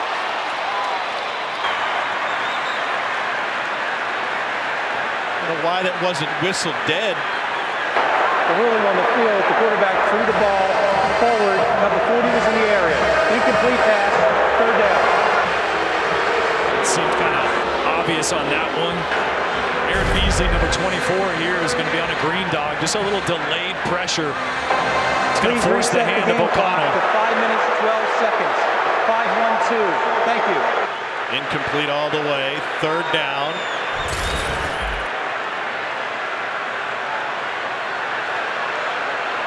And already 2 pressures on this drive. Does Tim Banks, the D coordinator for Tennessee, dial it up here on a third down as he opts to play coverage? He's playing coverage. Over the middle. Caught by the tight end. Payne Durham into Tennessee territory. Spins free. Durham down the sideline. A stiff arm. He is in. What a play by Payne Durham.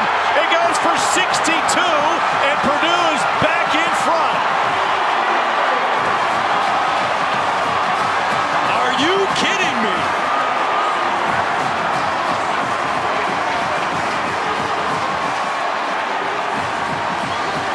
Tennessee couldn't get the 255-pounder down. Did he stay in bounds all the way down the sideline? Look at the anticipation throwing before his tight end is in that second window.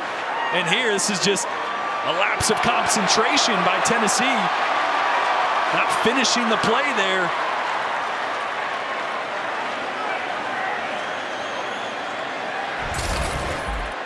What a play by Payne Durham. This game is off the rails. Purdue going to go for 2. They haven't converted one since 2019 in the old Oaken Bucket against Indiana. 0 for 1 in 2-point conversions this year. This will make it a 7-point lead should they convert it. This might be where they get tricky, by the way. Imagine what Behind the Rails is going to say. Best podcast Purdue history. Here's Durham in motion. O'Connell's got time. Got it. Right back to 87.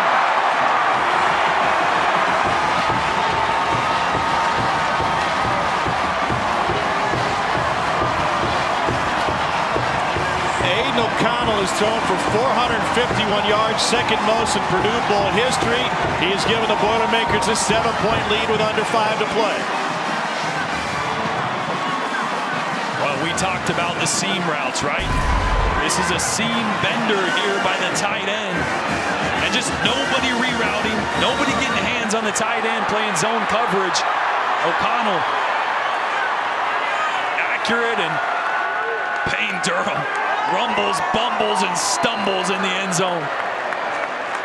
And a great play call on that 2-point. The motion widens everybody out. Payne Durham on a little angle route. Get linebackers to flow wide. Angle route comes back inside. Jeff Brom talked about his play calling in the red zone. That 2-point play was huge and a great play call. What a night for Aiden O'Connell. 451 yards and 4 touchdowns. He's also thrown 3 picks. Yeah, he's made his mistakes, but rebounded, short memory, and still, hey, plenty of time on the clock here for Hendon Hooker in this high-powered Tennessee offense. Well, Sky, the kickoff, taken at the 27. And Tennessee will have field position at the 35. The touchdown, such a key play in this game, not only to grab the lead, but it came on 3rd and 6 after Tennessee had pressured O'Connell on the previous 2 plays. Yeah, pressured and got home, up to play zone coverage on that one. I mean, it's such a double-edged sword, right? Every time Tim Banks has pressured and been physical, they've gotten some interesting pass interference calls on the outside. So you go to play zone coverage, be safe, keep everything in front of you. And O'Connell and his tight end, Payne Durham, just on the exact same page for a huge play. Tight ends have not had a lot of success against this Tennessee defense this year. Cam Latu, 3 of 55. Jaheim Bell, 4 of 43. Scoreless last 2 drives for Tennessee. Here's a big run up the middle. Jabari Small. They're falling like flies, and Small in a foot race. Finally shoved out of bounds inside the 10. 69 yards.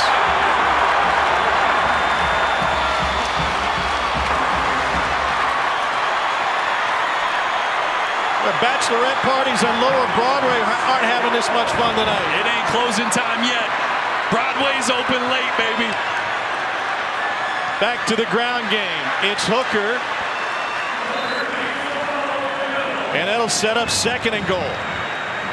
This is where Tennessee's going to keep this tempo on. Not allow Purdue to get their big bodies in the game. Small, ridden down from behind. 3rd and goal coming up. Zone read, zone read. They go back to it and do a little keeper using Hendon Hooker's legs. Right, the running back bounces to the outside. Flag on the play, and he's in.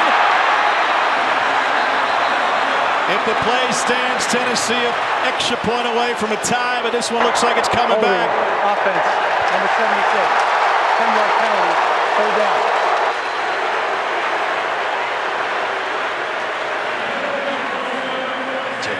Spraggins, I think, is who they got it on right here. Right guard running in his direction.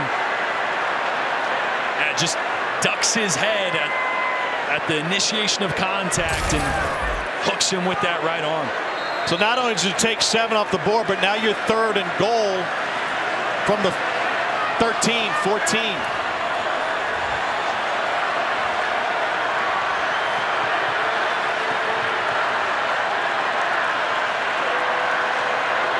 I think you got 2 downs here, so I don't think you have to get a touchdown.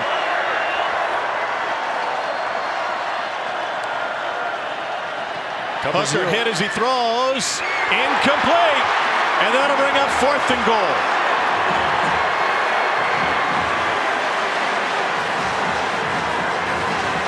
This Purdue secondary decimated by injuries coming into this one. They stand tall here. Brad Lambert brings 0 blitz, all out blitz. Going to bring 1 more than Tennessee can block. That ball out a little earlier than Hooker would have liked. Did a great job of throwing accurately, but great coverage to break it up on the back end. Cam Allen on the back end. Tennessee going for it. 4th and goal. Movement. Hooker. Fade, end zone, incomplete. Tennessee got a free play out of it.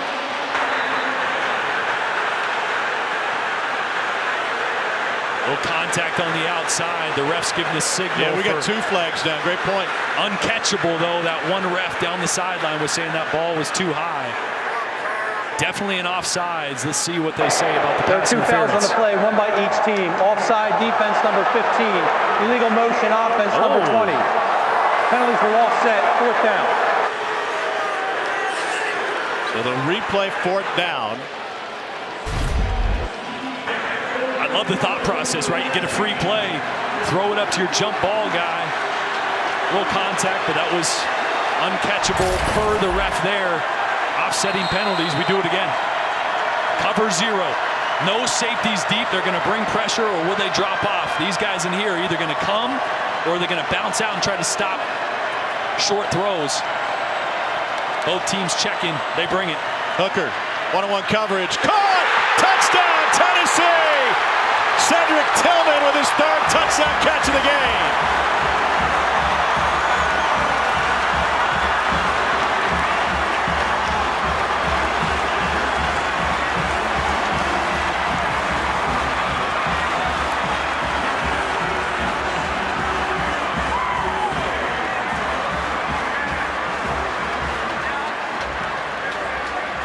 Hooker got his groove back. Great first quarter, bad second quarter, back at it in the fourth. He's thrown for 305 and 4 scores. Chase McGrath's point after is good. We are tied at 38 with 3:37 left. It's all set up by the long run by Jabari Small, breaking this one early in the drive. Almost took it all the way home. And then the connection. Hendon Hooker to Cedric Tillman. That's tough for a DB. You get a fade route on the play before. Fakes outside, cuts back inside for the slant. Great route, great ball. We got a tie ball game.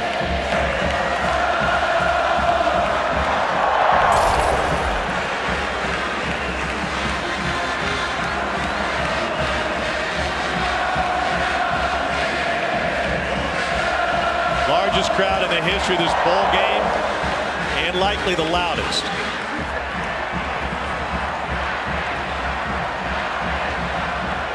What a shootout. O'Connell's thrown for 451 and 4. Hooker's thrown for 305 and 4.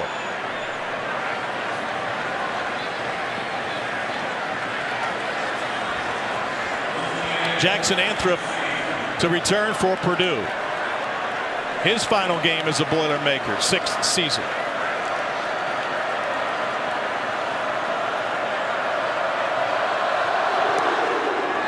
A knuckleball will go unfielded. And Aiden O'Connell, who has led Purdue to a pair of top 5 wins this season, will try to cap this game in the postseason with a game-winning drive, 3:37 to play.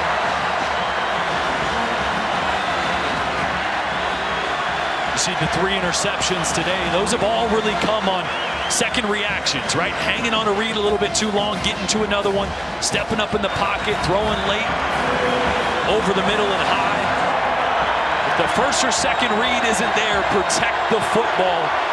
That's what I'd tell Aiden O'Connell right now. Anthrop motions out. They'll run it with Horvath. Horvath, the former walk-on, as is O'Connell. If you joined us late, Aiden O'Connell, when he first got to Purdue as a walk-on, was the 8th quarterback out of a 9-quarterback depth chart. He couldn't even make the scout team as a QB. He was running as a wide receiver. He has developed into the most efficient passer in the Big Ten. Pressure coming from the safety. Incomplete, knocked away. It'll leave 3rd and 5. Theo Jackson with the hit. Such a good play by Jackson. A little late zone blitz there. Jackson's rolling down from the safety position. Playing nickel safety right there with zone blitz in front of him. Great job getting his left hand in there. Set up a 3rd and medium here.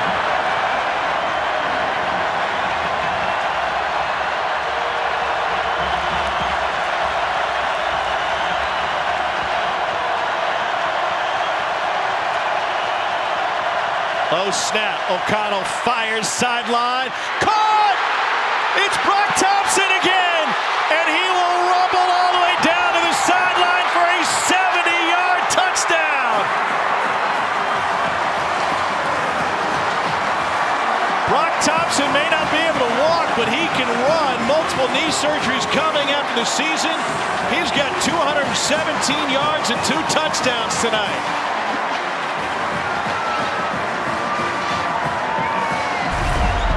Think about this, you're Warren Burrell on the outside. You've been called how many times for pass interference, for being physical as the ball arrived? 4 times. So yeah, you try to let go at the end there. He stumbles as the ball's coming up. A great accurate throw by O'Connell. Great catch by Thompson.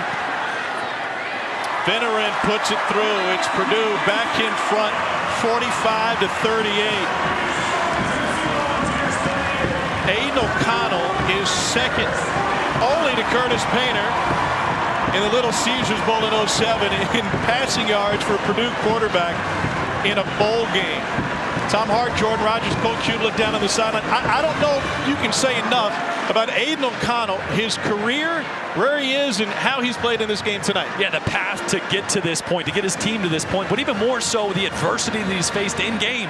Yeah, 5 touchdowns, but 3 interceptions. I mean, he has had a short memory. He's come back. He continues to push the ball downfield. And tell you what, we got 2 minutes and 57 seconds left. Buckle up. We got a whole lot more ball game left. Yeah, we might be here a little later than imagined. But Tennessee has played in overtime in this bowl game, by the way, against North Carolina years ago with Derek Dooley. Did not end well, but it ended on a buzzer beater. And it feels like this one's coming down to the wire, too. Squib kick. And it's finally picked up by Velus Jones. Brock Thompson has touchdown catches of 75 yards and 70 yards. The defender slips. The field conditions, Cole, have been an issue all night, but feels like it's just getting even slicker out there. No, I agree. I think it's just there was a little bit of moisture in the air. It's been overcast most of the day. The weather has cooled off a lot, and as I showed you guys a little bit earlier, there just seems to be sort of a sheet of dew over the grass, and it's been an issue for a lot of players on both sides of the ball for both teams.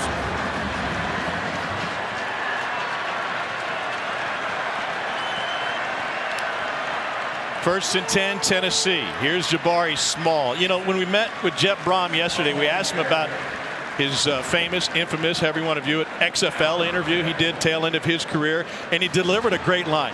Do I or do I not have a pulse? I do. Let's play football. That fits this game tonight. Kind of fits his team this year, too. Hooker fires, complete. Pass midfield. Princeton Fant inside the 20 to the 10. First down after 57 yards.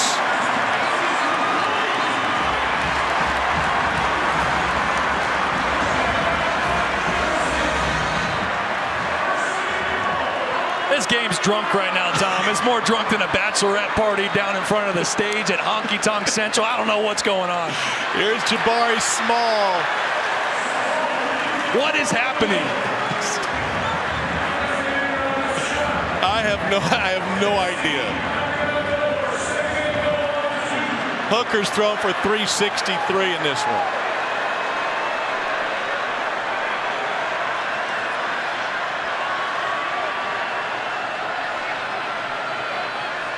.143 and counting. Purdue still has 3 timeouts. Hooker and pressure, lobs it, caught. Touchdown, Tennessee.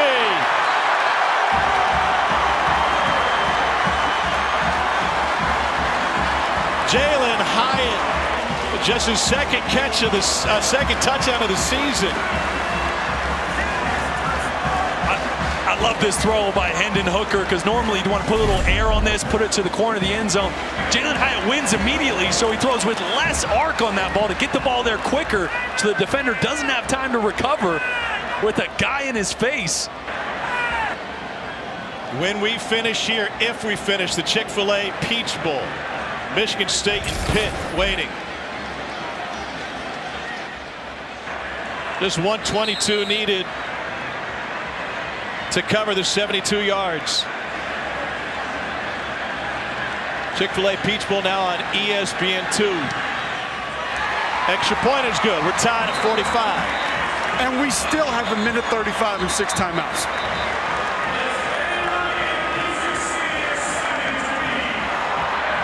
Better order another round.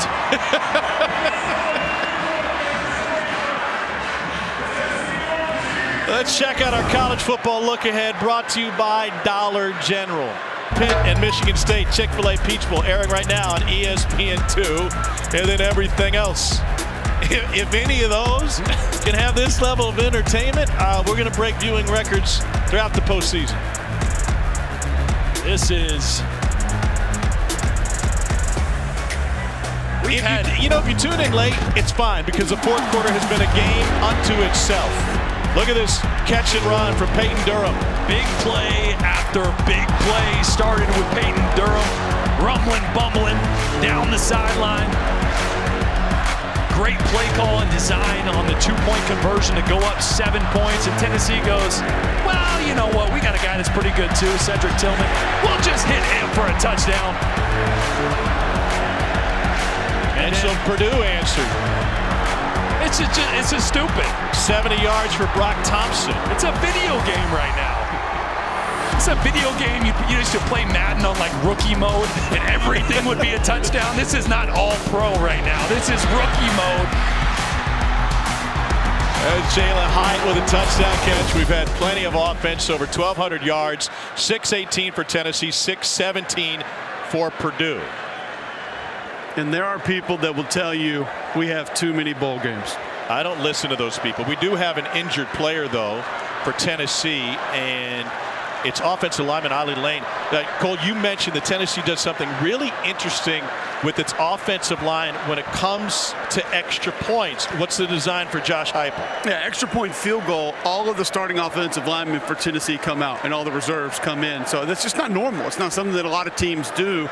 You don't want to usually go through that exchange, mainly because of a game-winning field goal situation. You don't want to have to run extra guys on, but extra points, at least for sure, Tennessee's going to run their guys off and bring the substitutes in, because that's just one more play that those offensive linemen don't have to be on the field. We've talked about all the different strategy of getting to the hash, getting downfield, getting set, when to stop a drive, that Greg Ellerby will tell offensive coordinator that, hey, you got to end this drive, get out of it. It's just one more way to preserve those big boys for later in the game. Well, Tennessee's used to great drama in this game. Take it back to 2010, double overtime between the Tar Heels and Volunteers. North Carolina had 12 or maybe even more men on the field as the clock was ticking. They got a quick spike. They took the penalty, and Connor Barr with a game-winning 39-yard field goal. He followed with a front flip to win it, and North Carolina in double overtime won it 30-27. Barth with a couple of big field goals late in that one, first to force overtime and then to win it. You do a front flip next? No. No chance.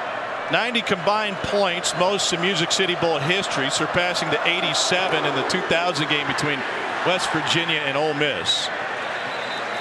1:35 remaining. Aiden O'Connell, 24 of 43, 521 yards, 5 touchdowns, and 3 interceptions.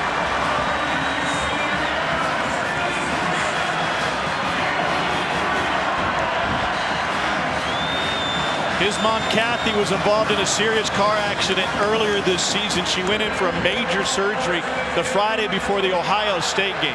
She's watching this game, and he said, I just got to keep mom off social media. Don't listen to the trolls. This is a big game and a big moment.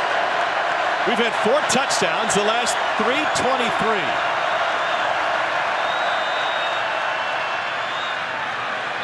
Incomplete. Off the hands of Colin Sullivan.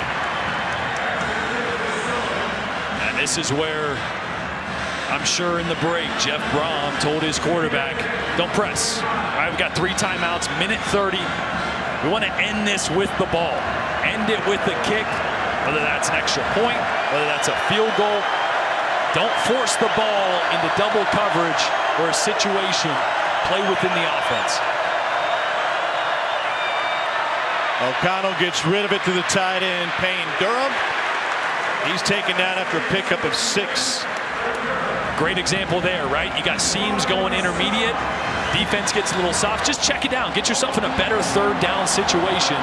But now a monster 3rd down with a minute 9 and ticking.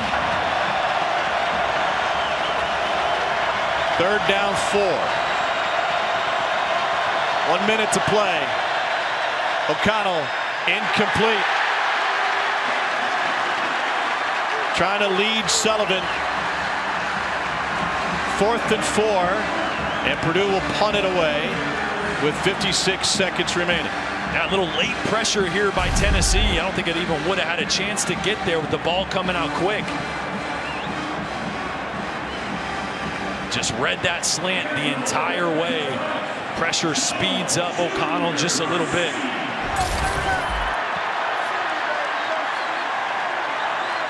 Tennessee has had some quick scoring drives in this game with their up-tempo offense. They'll get a chance for another.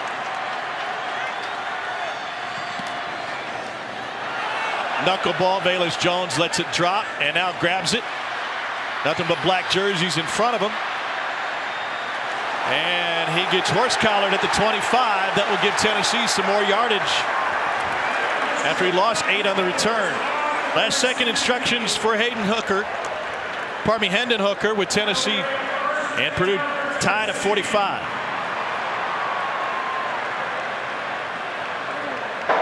During the return, personal foul, horse collar tackle, kicking team. 15-yard penalty, first down. Just a huge mistake here. Number 42, horse collar tackle, Purdue. Hands just got to be up around that nameplate. Hendon Hooker's 5 passing touchdowns, the most by a Tennessee quarterback since Tyler Bray threw 5 against Troy in 2012. This is where, if you're Purdue, you really miss George Karlaftis, your best pass rusher, in situations where you want to play coverage, but you still need to get some pressure on the quarterback. See how they manufacture some pressure. Tennessee will run it. Jabari Small slips. He had a 60-yarder earlier this quarter. That's 8. Clock running. 31-30. Here's Small again. First down will stop the clock momentarily. Tennessee has all 3 timeouts remaining. Now you got to use one. Sure. Purdue players down and will stay down. Tennessee can save a timeout.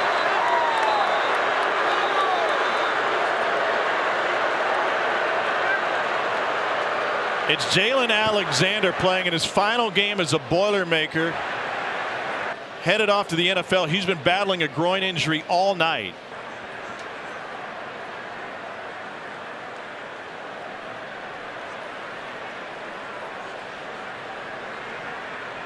And what a huge advantage that will be for Tennessee, the ability to stop the clock 3 more times, especially if they try to set up the game winner for McGrath.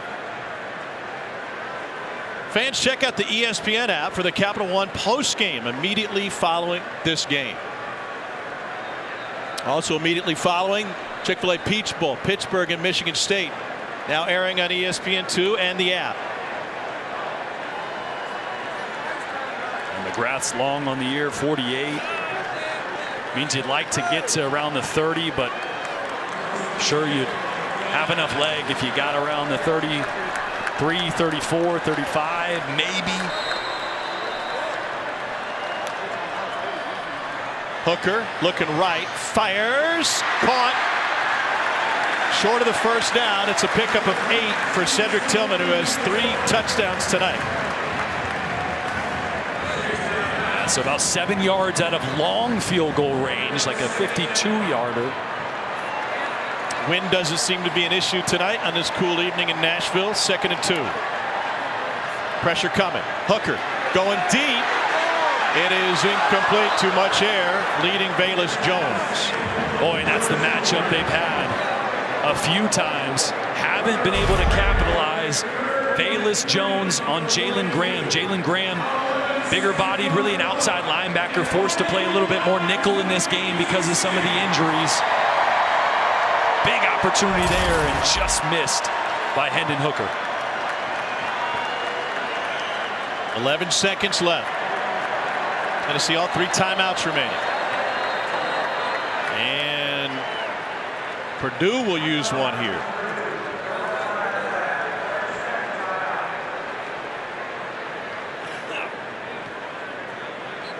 Been 29 points scored this 4th quarter. It's the highest scoring Music City Bowl in history. And only the 2nd bowl game in the last 15 years in which each team has had a player throw 5 passing touchdowns. 2014 Bahamas the other. So 11 seconds left, 3rd and 2. Ignoring down and distance for a second. How many plays does Tennessee have left with a couple of timeouts remaining? Maybe 2. Maybe. Right? I mean, the average play is about 6 seconds. I don't think running the football is completely off the table here.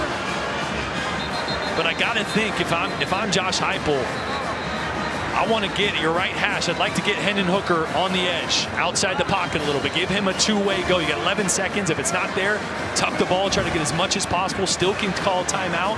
Footing has been treacherous in this game, but it looks like it's been worse between the hashes and not as bad outside the numbers. Right. Got 3 receivers down here. The bottom of the screen to the left of Hendon Hooker. 11 seconds remain in regulation.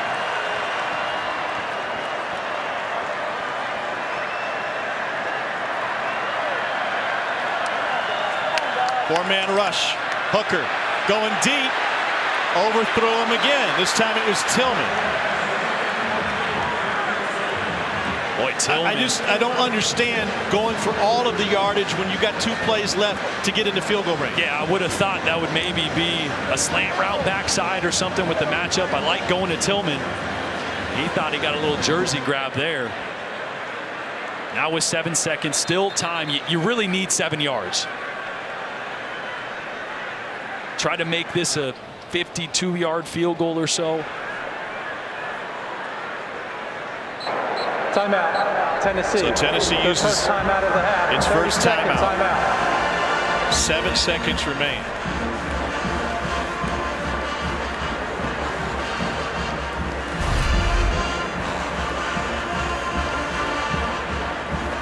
Yeah, right up here.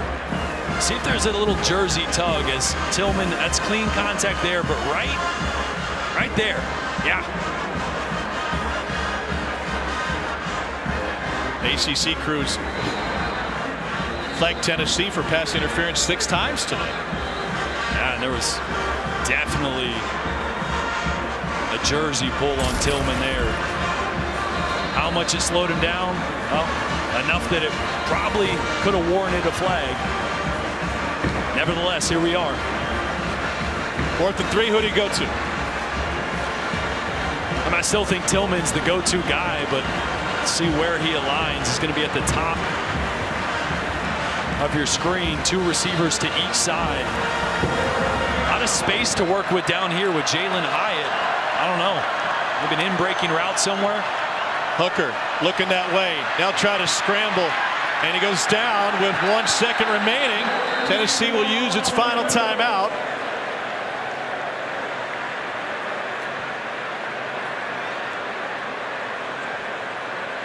Thought he picked up the first down.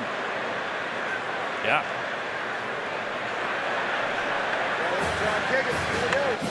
Chase McGrath waiting.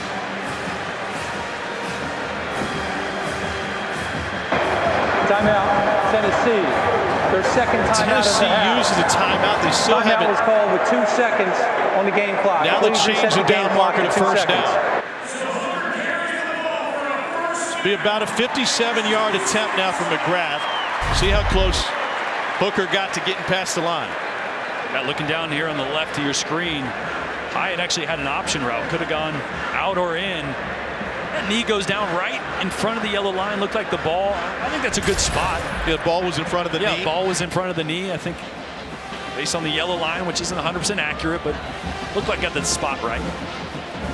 So Chase McGrath, 5th-year senior from Newport Beach, California, who started his career at USC, will have a chance to win it for Tennessee. They put another second on the clock for good measure.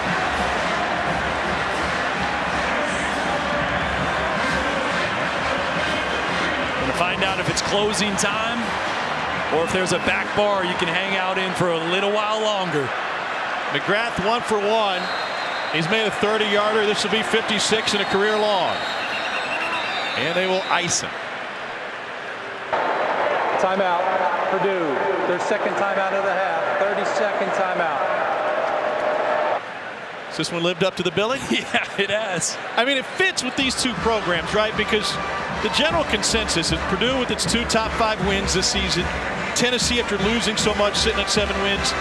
They played over their skis for the most part all year long. So only fitting that the bowl game between these 2 has been so exciting. And so much at stake, right? Tennessee, an 8-win season to start the season with all the departures in the offseason. You thought that's unfathomable. Purdue with an opportunity here. If we go to overtime to win 9 for the first time in almost 20 years. pretty historic opportunities for both schools that right now sit on the right leg of Chase McGrath.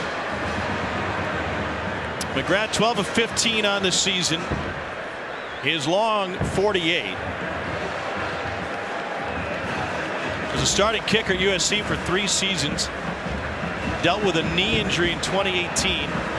Bounced back to be Pac-12 honorable mention in 2019. Didn't play in 20. Graduated from USC. Showed up in Knoxville.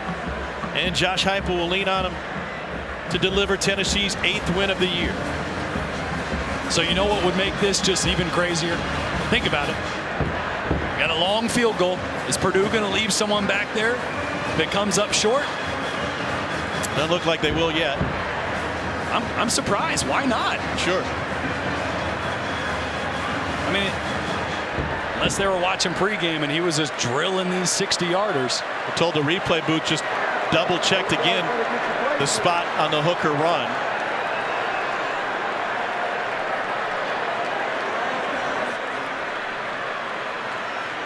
Looks like we won't get a kick 6 opportunity. It's either going to be a overtime After or a further Tennessee review, win. the ruling on the field stands as challenged.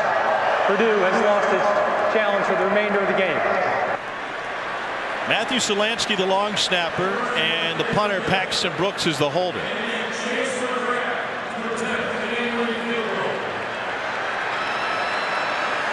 Chase McGrath for 56 to end this wild night in Nashville.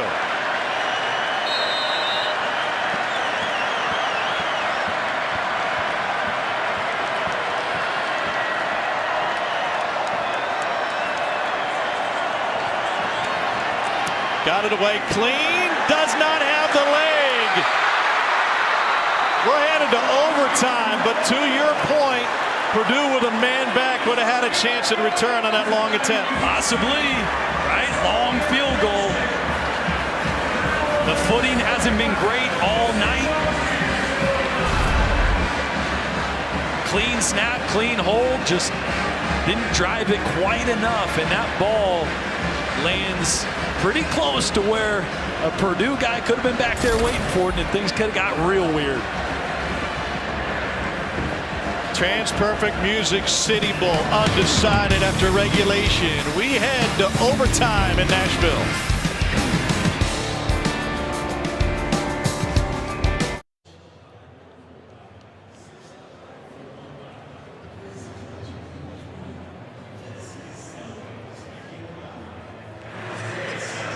All right, thanks, gang. Overtime in Nashville, Tennessee, and Purdue locked at 45. The fourth quarter alone saw 406 combined yards of offense and 4 touchdowns. It was almost as if the defense didn't show up in the final quarter. Yeah, might want to cancel our New Year's Eve dinner plans. We're going to be here a while. Could be. Both quarterbacks inconsistent tonight, but both from great in the fourth quarter. Yeah, I mean, both have had throws that they want back, and both have had unbelievable throws in big-time moments. And you got to think each one of them still got a few tricks up their sleeve. Well, you know Jeff Brom does. There's no doubt about that.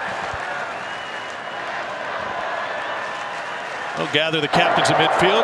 Jeff Gentlemen, Magalenas, the official. congratulations on a well-played game. It was a pleasure to be a part of. We've now entered overtime. Are there any questions?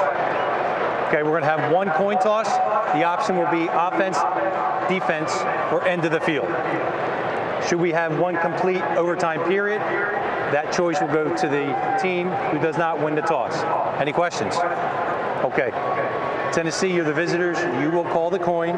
Again, this will be heads. This side will be tails. Tails is called.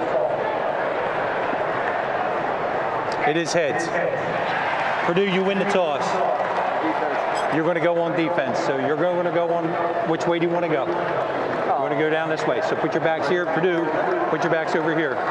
Purdue has won the toss and elected to go on defense. First down, Tennessee. Neither one of these programs have played an overtime game this season. In fact, go back to 2019 for the last. They each lost. Purdue to Indiana, Tennessee to BYU. Each team one possession from the 25-yard line through the first 2 overtimes. In the second overtime, you got to go for 2. And we get alternating 2-point conversions starting with the third overtime. We're going to be here a while? I think we might. I think so. You think this is going to go to PKs? It could. It could. Don't forget the Chick-fil-A Peach Bowl airing on ESPN2 right now between Pittsburgh and Michigan State. You ain't watching that. No, I better be watching this. Yeah, this better is the be one. watching this. This is the one. Tennessee 13-8 all time in overtime. Purdue just 5 overtime wins. Last few drives, Tennessee had a lot of success with the inside zone, running the football. Great push up front, inserting the tight end at times. Jalen Wright in there right now at running back. That's Fant, the tight end, in motion. Hooker pump right, looking to go deep. He'll check down. It's Tillman inside the 20. Cole, in your view, who has the advantage now in overtime, offenses or defenses? Oh, I think it's definitely offenses, especially Tennessee's offense with the way that they spread the field. It gives them a little bit more of an advantage in a compressed situation. I mean, these defenses have got to be worn out. 2 yards-ish, maybe 3. And that carried by Wright. That'll set up third down. It does remove the tempo advantage a little bit from Tennessee, and we've seen Purdue struggle in the red zone for the majority of this game. So interesting to see where the play calling goes for both offenses. Third and a short 2. Bottled up, tried to bounce. It won't happen. And Purdue with a huge stop on third down. It's a loss of 1. Jalen Graham late to his feet. And it brings up fourth down for Tennessee. Hooker ran for a first down last time they faced a fourth. Tell you what, I really thought we would see Jabari Small in this situation, right? Jabari has run so hard. That time, Kieran Douglas met Jalen Wright right in the hole. Be a 34-yard field goal. You surprised you're not kicking it? I'm surprised of nothing tonight. It's fair. They need 2 to keep the drive alive. Hooker looking to throw. Pressured. Escapes. Tries to turn it upfield. And he dances to a Tennessee first down.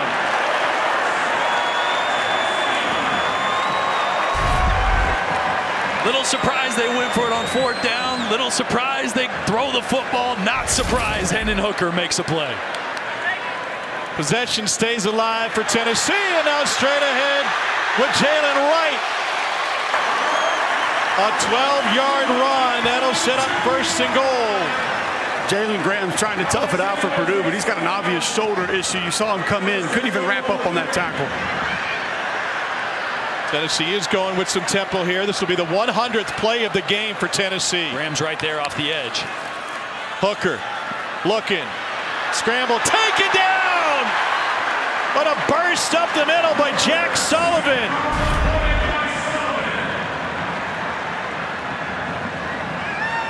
It's a loss of 7. Just great effort by Sullivan there. Starting in George Kalafis' spot, opted out to get ready for the draft. A top 10 pick. Second and goal. Tennessee straight ahead. Big hit at the 3. And that'll set up third and goal. If I'm Tennessee, I run it back really quickly. Right after that play, the previous play, Jack Sullivan was tapping his helmet like, I'm tired. These D linemen are hands on hips right now. Jordan, every player on this field's tired right now. I'm sitting here watching everybody. They're all gassed. Everybody's got hands on hips. Everybody's face mask is against the V of their neck. Which is why Tennessee not going tempo here. They need a breather as much as, if not more than Purdue does right now, as Purdue was able to substitute a fresh D-line in there. 2 tight ends in for Tennessee. Third and goal. Straight ahead again. And short. Down to the 1.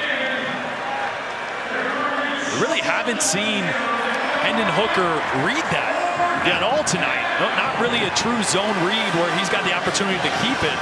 You got chip shot field goal or go ahead by 6. And Tennessee's going to keep the offense on the field.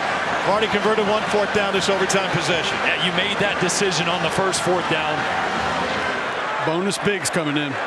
Yeah, they're getting really big, including Amari Thomas, D lineman number 21. Loaded backfield with Jalen Wright behind the big fellas. Wright hit, shoves, drives, stop, reaches, and they say he is short of the goal line and a turnover on downs for the third time tonight. Really on the field, the runner's forward progress was stopped. Short of the goal line. First down, Purdue.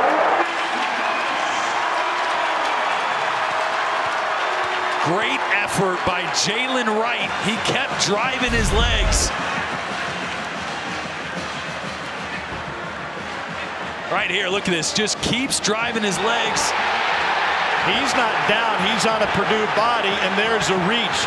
The second question to this replay will be, was there a whistle before the ball crossed the goal line?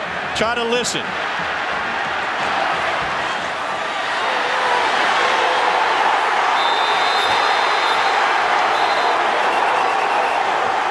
He reached the ball out. I agree. Like, if they blew the whistle because his forward momentum was down, okay, but the whistle comes after the ball crosses the goal line. And made that whole thing possible. He was never on the ground. He was on a Purdue player. Josh Heupel goes for it on fourth down, the second time in this first overtime period. And by our look, it looks like 6. I'm reading lips right now. He said they said his forward progress had stopped. That's why Josh Heupel's having that reaction. That's what the ref is telling Heupel. But we're looking at the replay and looking and listening.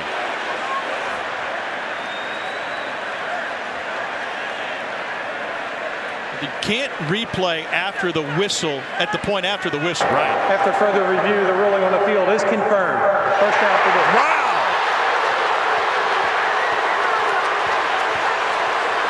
Purdue fans going wild. I tell you what, if I'm a Tennessee fan, I don't know. There was leg drive. There wasn't a whistle until that ball crossed the goal line paint. Now, again, not something that when it's blown, I guess you can review, but wow.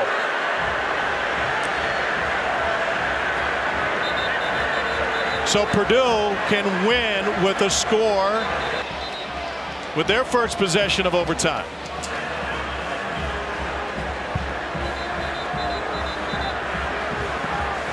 Aiden O'Connell has already thrown for 527 yards and 5 touchdowns.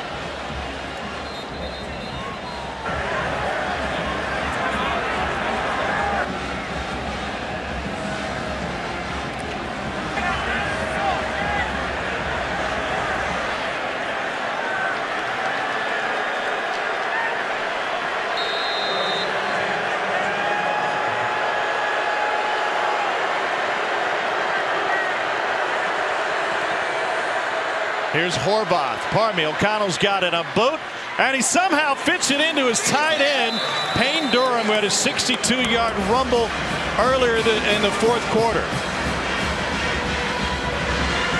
High priority to protect the football here if you're Purdue.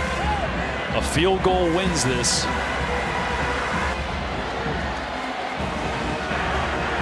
Second and 3. Their kicker, Mitchell Finneran, is 3 for 3 in this game.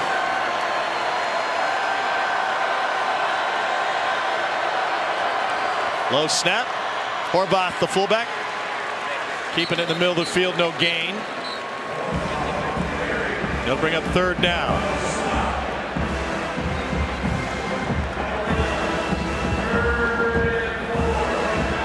Be a 36-yard attempt from here. Finnard's already made from 35.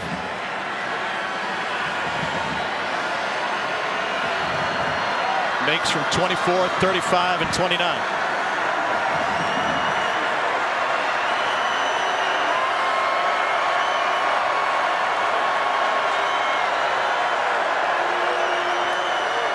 Horvath again keeping in the middle of the field. We've had communication with the replay booth. What we're told from the booth, going back to that Tennessee would-be touchdown, is that the whistle is irrelevant when the official on that side had already ruled that forward progress had been stopped. Yeah. So it's not the timing necessarily of the whistle, it's the timing of when that ref determines it and then blows the whistle, and that's the arbitrary point that you can't review. And here we go. Game-winning attempt for Mitchell Finneret. Transfer from Samford. This will be a 38-yarder. Timeout, Tennessee. His long this season is 48. The overtime period. 30-second timeout. Here's another look at the Tennessee 4th down play. And Jalen Wright. Another thing to consider is, was his shin down? Trying to look at that left leg. I don't have him down at all, but ruled that his forward progress had been stopped prior to the ball breaking the plane. Right. We Josh listened to Heupel, it. I think he's got the same reaction that we do. Yeah, we listened to it. Look, the whistle occurs after the ball crosses, but again, that's arbitrary because the way the rules are written, it's when the ref determines it, and whatever that small amount of time before the whistle was blown, can't review. So here's the game. Game-winning attempt for Mitchell Finneret for Purdue's 9th win of the season. It is good, and Purdue in a back-and-forth affair wins it in overtime.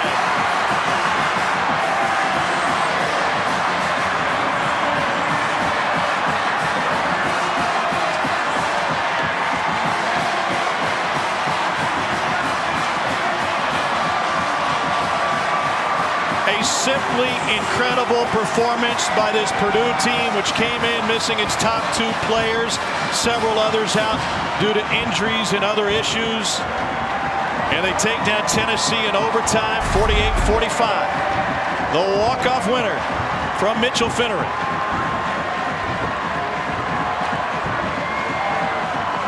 Not hard to find tonight's Capital One player of the game. Jeff Brom's quarterback Aiden O'Connell threw for 534 and 5 touchdowns and bounced back from 3 picks.